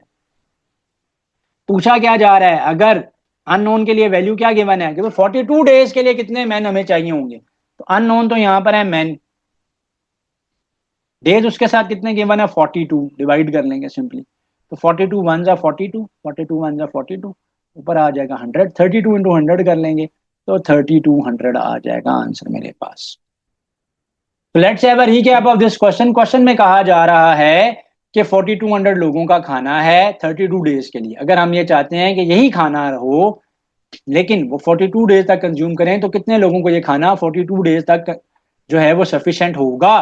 तो गिवन डेटा को मल्टीप्लाई कर लिया आस्क वैल्यू से, कि जो गिवन वैल्यू है, गिवन वैल्यू को मल्टीप्लाई किया, आस्क वैल्यू की जो वैल्यू हमें गिवन है उससे डिवाइड किया, we have got the answer. Simple. तो इनवर्स में हमेशा आप ये कर लिया करें। ऐसा क्वेश्चन आ जाता है ना कि भाई इतने लोग इतने दिनों में एक वॉल बनाते हैं, अब कितने लोग चाहिए होंगे अगर मैं इतने दिनों में वॉल बनाना चाहता हूँ, वहां पर भी यही काम होगा। इस तरह के जितने भी सिनेरियोज हैं सब में आपने यही काम करना है, बट पहले कंफर्म कर लें कि क्या ये इनवर्स का क्वेश्चन है भी कि नहीं है, ऑन द सेफर साइड। थोड़ा सा सोच लें, जैसे मैंने यहाँ पे किया था कि मैंने देखा कि अगर मैन ज्यादा होंगे तो डेज रिड्यूस हो जाएंगे, तो इनवर्स है। Question 10, a person paints 15 fences in 3 days। If he increases speed by painting 5 more fences each day, how many fences will he paint in 5 days? उनके 15 फेंसेस वो पेंट कर रहा है 3 डेज में। तो पहले हम देखते हैं कि वो एक डे में कितनी फेंसेस जो है वो पेंट कर रहा था।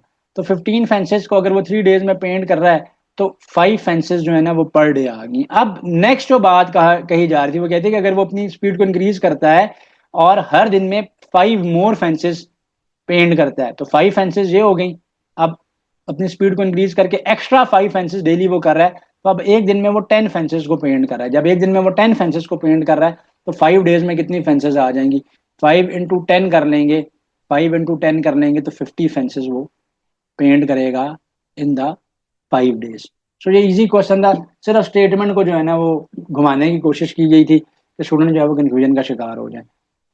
If you can buy b bananas for n nickels, how many bananas can you buy for d dimes and q quarters.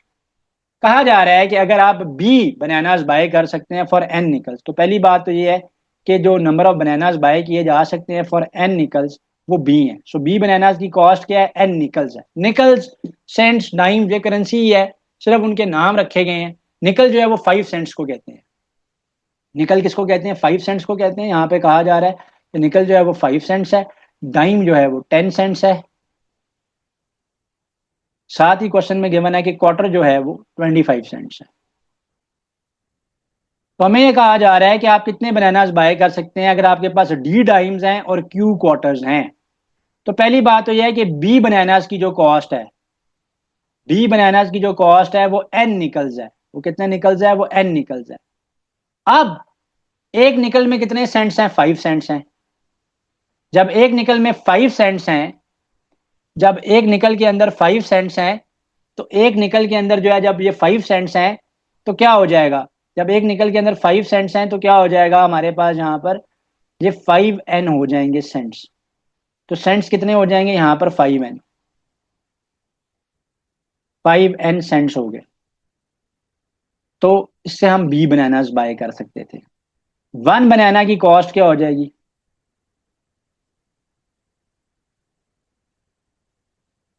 One बनाना की कॉस्ट क्या हो जाएगी? 5n/b, 5n/b हो जाएगी। तो वन बनाना की कॉस्ट क्या हो जाएगी? 5n/b। ये एक बनाना की कॉस्ट आ गई। अब हमारे पास अमाउंट कितनी है? कह रहा है अगर आपके पास डी डाइम्स हैं और क्यू क्वार्टर्स हैं, डी डाइम्स हैं और क्यू क्वार्टर्स हैं, तो अब आप कितने बनानास बाय कर सकते हैं? तो डी इंटू डाइम्स हैं प्लस क्यू इंटू क्वार्टर्स हैं। तो पहले हम देखते हैं ना कि कितने सेंट्स बन रहे हैं मेरे पास, कितने सेंट्स बन रहे हैं मेरे पास, और वो भी निकल्स में बन रहे हैं, एन में बन रहे हैं। तो देखते हैं हम लोग हमारे पास सेंट्स कितने बन रहे हैं। तो डाई में तो 10 सेंट्स हैं, ये हो जाएंगे 10d। क्यू क्वार्टर्स हैं, ठीक है। सो डाइन में तो 10 सेंट्स हैं, तो ये 10d प्लस 25 क्यू सेंट्स हो जाएंगे। क्यों? क्योंकि एक क्वार्टर में 25 सेंट्स हैं और क्यू क्वार्टर है, तो 25 इंटू क्यू आ गया। 10 सेंट्स है एक डाई में, तो 10d हो गया वहां से ये। सो 10d प्लस 25 क्यू हो गया। ये होगी मेरे पास टोटल अमाउंट, ये होगी मेरे पास टोटल अमाउंट। तो नंबर ऑफ बनाना जो मैं फाइंड यहाँ पे बाय कर सकता हूँ, वो मैंने निकालने थे। नंबर ऑफ, तो नंबर ऑफ बनानास निकालने के लिए मैं क्या करूंगा? टोटल अमाउंट को डिवाइड कर दूंगा कॉस्ट ऑफ वन बनाना से। तो टोटल अमाउंट मेरे पास बनी 10d प्लस 25q। डिवाइड कर लेंगे हम इसको 5n/b, 5n/b के साथ। क्यों आंसर अगर हुआ तो यही मार्क कर देंगे, वैसे तो ये आंसर नहीं होगा। एमसीक्यू में उसने थोड़ा सा इसको सॉल्व किया हुआ होगा। पहली बात तो ये जो कि बी नीचे डिवाइड हो रहा है, ऊपर जाकर मल्टीप्लाई हो जाएगा।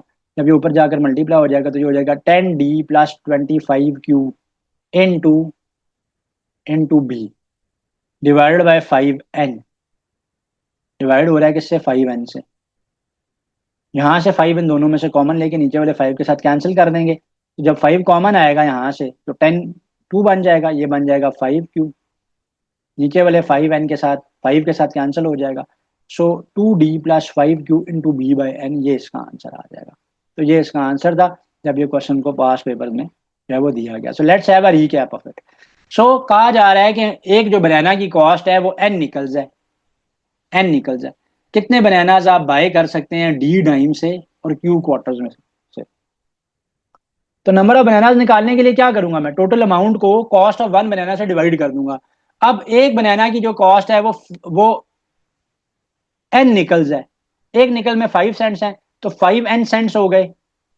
5n सेंट्स के भी बनानाज आते हैं। एक बनाना की कॉस्ट निकालने के लिए जो भी यहाँ पर मल्टीप्लाई हो रहा है नीचे जाकर डिवाइड हो जाएगा। तो एक बनाना की जो कॉस्ट है वो ये आ जाएगी 5n/b। अब टोटल अमाउंट कैसे निकालेंगे? टोटल अमाउंट के लिए हमें कहा जा रहा है कि आपके पास डी डाइम्स हैं और क्यू क्वार्टर्स हैं। आपके पास डी डाइम्स हैं, क्यू क्वार्टर्स हैं। तो डी डाइम्स हैं तो 10d हो जाएगा। क्यू क्वार्टर्स हैं, एक क्वार्टर में 25 सेंट्स हैं, सो 25 इंटू क्यू कर लेंगे। तो 10d प्लस 25 क्यू कर लेंगे, राइट। तो 10d प्लस 25 क्यू कर लेंगे, ये टोटल अमाउंट आ गई। क्यों? क्योंकि भाई 10 सेंट्स है ना एक डाइम, तो डी डाइम 10d हो गई, ये 25। तो ये आ गया आंसर। तो मैंने फिर टोटल अमाउंट को डिवाइड कर लिया कॉस्ट ऑफ वन बनाना से। आगे सिंप्लीफिकेशन थी, बी नीचे डिवाइड हो रहा था, ऊपर जाकर मल्टीप्लाई हो गया। 5 को कॉमन ले लिया, कॉमन लेकर मैंने क्या कर लिया, उसको कैंसिल कर लिया। नेक्स्ट क्वेश्चन पे अब हम चलते हैं। कह रहे blue and yellow paint are mix in the ratio of 3:5 to produce green paint. How much of each of the two colours are needed to produce 40 ml of green paint?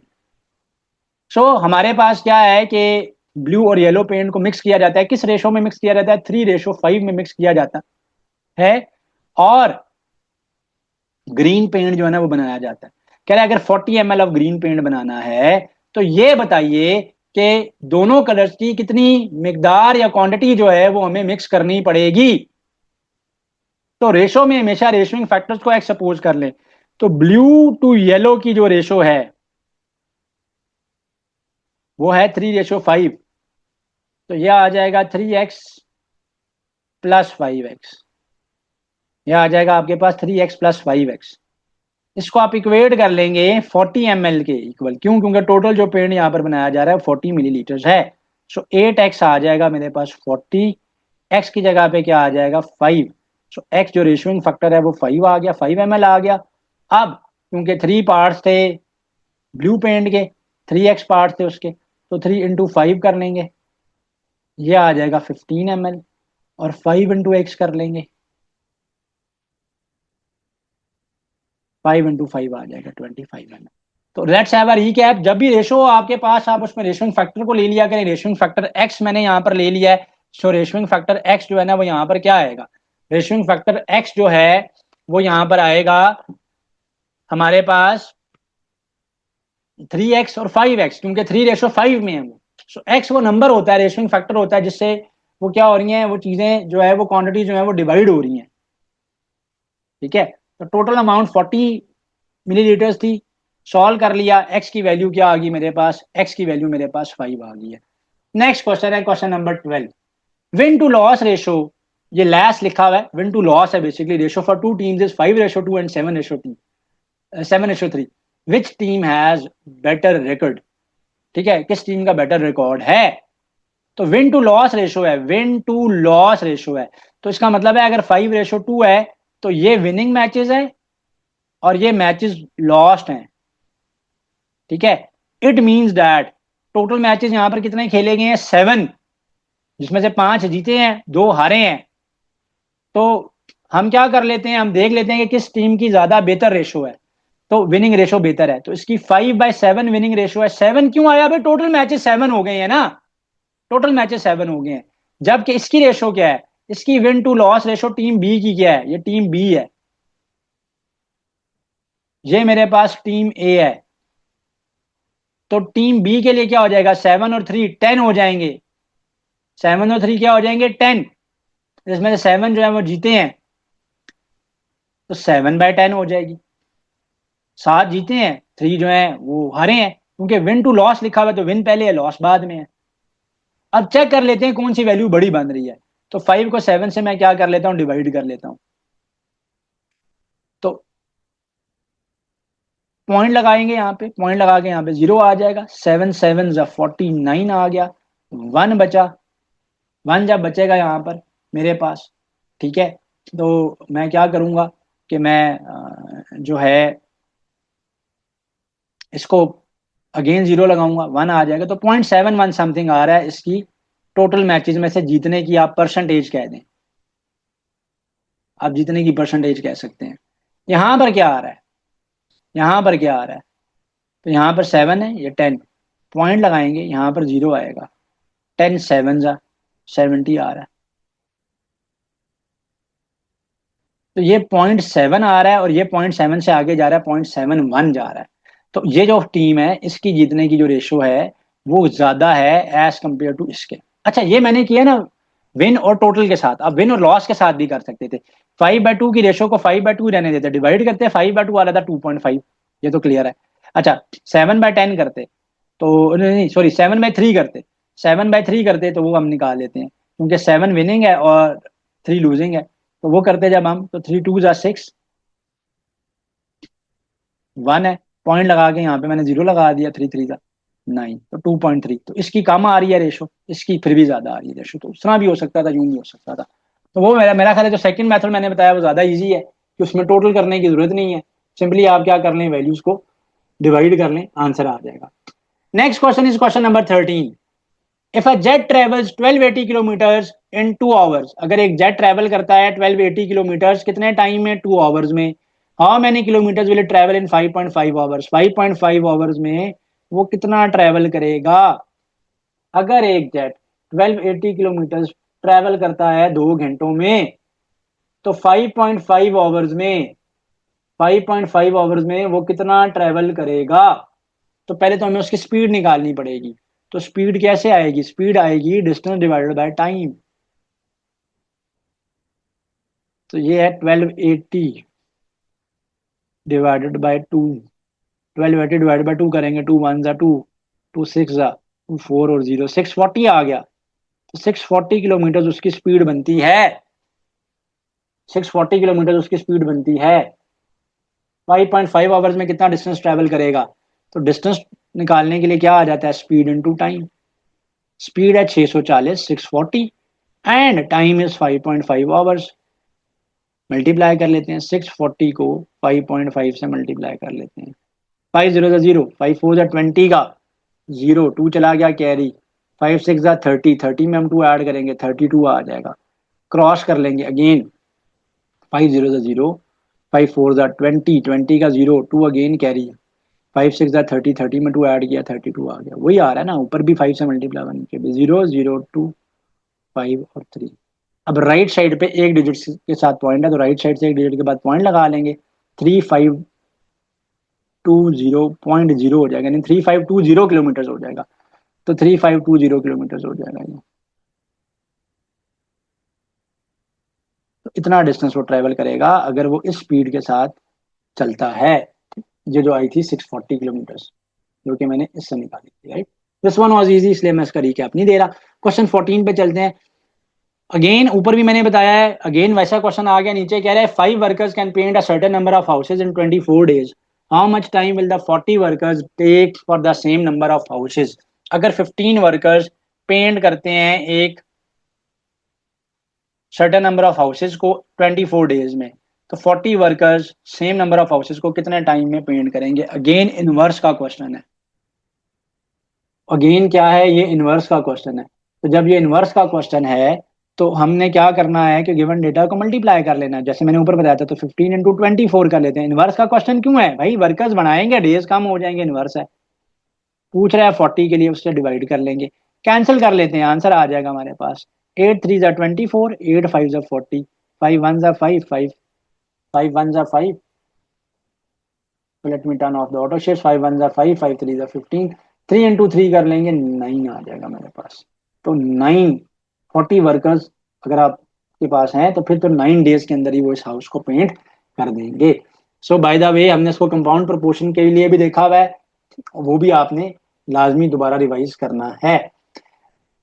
Question 15 है, pipe P fills a tank in 8 hours, pipe Q empties the same tank in 12 hours। तो pipe P जो है वो एक tank को fill करता है 8 घंटों में, उसी टैंक को पाइप क्यू जो है वो खाली करता है 12 घंटों में। If both the pipes are open for 3 hours, अगर दोनों पाइप्स को 3 घंटों के लिए ओपन किया गया है, and then Q is close, Q वो पाइप है जो कि उसको खाली कर रहा है, एम्प्टी कर रहा है, बाद में उसको अगर क्लोज कर दिया गया, how many hours will P alone take to fill the remaining part of the tank. तो इनिशियली तो क्या हुआ है कि दोनों पाइप्स को ऑन रखा है, कितने टाइम के लिए, 3 घंटे के लिए। बाद में जो पाइप टैंक को ड्रेन कर रहा था, एम्प्टी कर रहा था, उसको बंद कर दिया गया। तो आप ये बताइए कि कितना टाइम लगेगा अब पी को आगे remaining part of the tank को फिल करने के लिए। तो ऐसे क्वेश्चन में मैंने आपको क्या बताया है कि आप हमेशा टाइम का रेसिप्रोकल ले लें तो आपके पास रेट आ जाता है। टाइम का रेसिप्रोकल ले लें तो आपके पास क्या आ जाता है, रेट आ जाता है। ठीक है, तो पाइप पी तो क्या करता है, टैंक को फिल करता है ना, तो उसका रेट क्या आ जाएगा। अगर उसका टाइम 8 आवर्स है तो उसका रेट क्या आ जाएगा, 1/8 आवर्स। ये फिल कर रहा है। क्यू जो है वो उसको ड्रेन कर रहा है, एम्प्टी कर रहा है, तो वो 12 आवर्स में करता है, तो उसका रेट आ जाएगा 1/12 आवर्स। उसका रेट क्या आ जाएगा, उसका रेट आ जाएगा 1/12 आवर्स। अब दोनों को जब हमने इकट्ठा ऑन किया है, जब हम दोनों को इकट्ठा ऑन करते हैं, दोनों पाइप्स को ओपन करते हैं, ऑन तो नहीं कहेंगे, कोई स्विचेस तो नहीं है, both pipes are open, both walls are open. तो क्या हो रहा है टैंक में कि ये तो उसको फिल कर रहा है लेकिन ये उसको ड्रेन कर रहा है। जो ड्रेन कर रहा है उसके लिए हम माइनस करते हैं, 1/8 माइनस 1/12, 8 और 12 का एलसीएम ले लेते हैं क्विकली। 4 के टेबल से कर लें, 4 2 ज़ा 4 3 ज़ा, फिर 2 हो जाएगा, 1 और 3, फिर 3 हो जाएगा। 4 2 ज़ा 8, 8 3 ज़ा 24। तो क्या आ जाएगा मेरे पास, एलसीएम आ गया मेरे पास 24। 8 3 ज़ा 24, 3 1 ज़ा 3, 12 2 ज़ा 24, तो ये आ जाएगा 1/24। तो जब दोनों ऑन है, दोनों ओपन है, यानी ड्रेन पाइप भी जो कि क्यू है और फिलिंग पाइप भी जो कि पी है। तो पी क्या है, ये तो फिलिंग पाइप है, तो फिल कर रहा है, ये ड्रेनिंग पाइप है तो ड्रेन कर रहा है, तो 1/24 बनता है। तो क्या बनता है, ये बनता है 1/24। तो ये बन जाता है 1/24। 3 घंटे के लिए दोनों ऑन है। जब 3 घंटे के लिए दोनों ऑन है तो ये आ जाएगा 3 × 1/24। 3 × 1/24। तो ये उनका इफेक्ट था जब ये दोनों ऑन है। टोटल परसेंटेज हमेशा 100 होती है, टोटल पार्ट हमेशा 1 होता है, कंप्लीट पार्ट हमेशा क्या होता है, 1 होता है। ये बात मैंने इस तरह के जब क्वेश्चन पहले करवाए हैं वहां पे भी बताई है। ठीक है, तो अब पहले देखते हैं रिमेनिंग कितना पार्ट रह गया है। तो टोटल पार्ट जब 1 है, उसमें से 3/24 जब हो चुका है, तो रिमेनिंग पार्ट कितना रहता है मेरे पास। तो ये मैं क्या निकाल रहा हूं, ये मैं निकाल रहा हूं रिमेनिंग पार्ट। ये क्वेश्चन डिफिकल्ट नहीं है, सिर्फ लेंथी है। रिमेनिंग पार्ट, तो 1 में से 3/24 जब करेंगे, 24 में से 3 चला जाएगा तो ये 21/24 आ जाएगा मेरे पास। सिंप्लीफाई कर लेते हैं, ज्यादा आसान हो जाएगा मेरे लिए। 21 ना भी करें तो एक ही बारी कर लें, आपके ऊपर डिपेंड करता है। तो बहरहाल 3 7 एंड ये आ जाएगा 3 8 24। तो 7/8 आ गया, मैंने सिंप्लीफाई कर लिया। अब ये रिमेनिंग पार्ट है उस टैंक का जो भी फिल करना है। क्यू को यानी ड्रेन पाइप को बंद कर दिया गया है, जो फिलिंग पाइप है जिसकी फिलिंग रेट क्या है 1/8 है, वो ओपन है, वो अब ओपन है। तो टाइम कितना लगेगा उसको, तो 7/8 पार्ट रहता है उसका भरने वाला।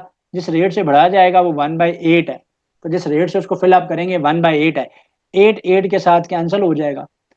डिवाइड कर लें आप 7/8 को 8/1 करके कर लें, आपकी अपनी चॉइस है, क्योंकि जो सबसे नीचे डिवाइड हो रहा होता है ऊपर जाकर मल्टीप्लाई 7 आवर्स। तो ये 7 आवर्स लगेंगे पाइप पी को फिल करने के लिए। So let's have a recap of this question. कह रहा है pipe p fills a tank in 8 hours. Pipe Q empties the same tank in 12 hours. If both the pipes are open together for 3 hours, then Q is closed. How many hours will P alone take to fill the remaining part of the tank? Pipe P fill करता है tank को 8 hours में, उसका rate reciprocal लेके आ जाएगा 1/8। Q empty करता है tank को, उसका रेट 12 आवर्स में करता है, रेट उसका 1/12 हो जाएगा। तो जब दोनों का कंबाइंड रेट निकालेंगे, कंबाइंड रेट दोनों का कैसे आएगा, जब दोनों ऑन है ना, जब दोनों ओपन स्टेट में है, तो ये दोनों का क्या आ जाएगा, कंबाइंड रेट आ जाएगा। 1/8 में से 1/12 को माइनस कर लें, एलसीएम लेंगे, 1/24 आ गया दोनों का कंबाइंड रेट। अब दोनों को जब कंबाइंड ओपन किया गया तो वो 3 आवर्स के लिए किया गया, इसलिए मैंने 3 से मल्टीप्लाई किया। तो दोनों ने जो टैंक का पोर्शन फिलअप किया है वो 3/24 किया जब दोनों ऑन है। टोटल पार्ट हमेशा 1 होता है, रिमेनिंग पार्ट मैंने निकाल लिया 1 में से माइनस करके, वो बना मेरे पास कितना 7/8। उसके बाद पाइप क्यू तो ऑन था, पाइप पी तो ऑन था, क्यू को ऑफ कर दिया गया था। तो पाइप पी ने अब उसको फिल करना है, तो इसलिए पाइप पी के रेट से डिवाइड करेंगे उसको, 7/8 को 1/8 से डिवाइड करेंगे, 7 आवर्स आ जाएगा। तो ये आंसर मेरे पास कितना आ जाएगा, 7 आवर्स आ जाएगा। Like, comment, and subscribe.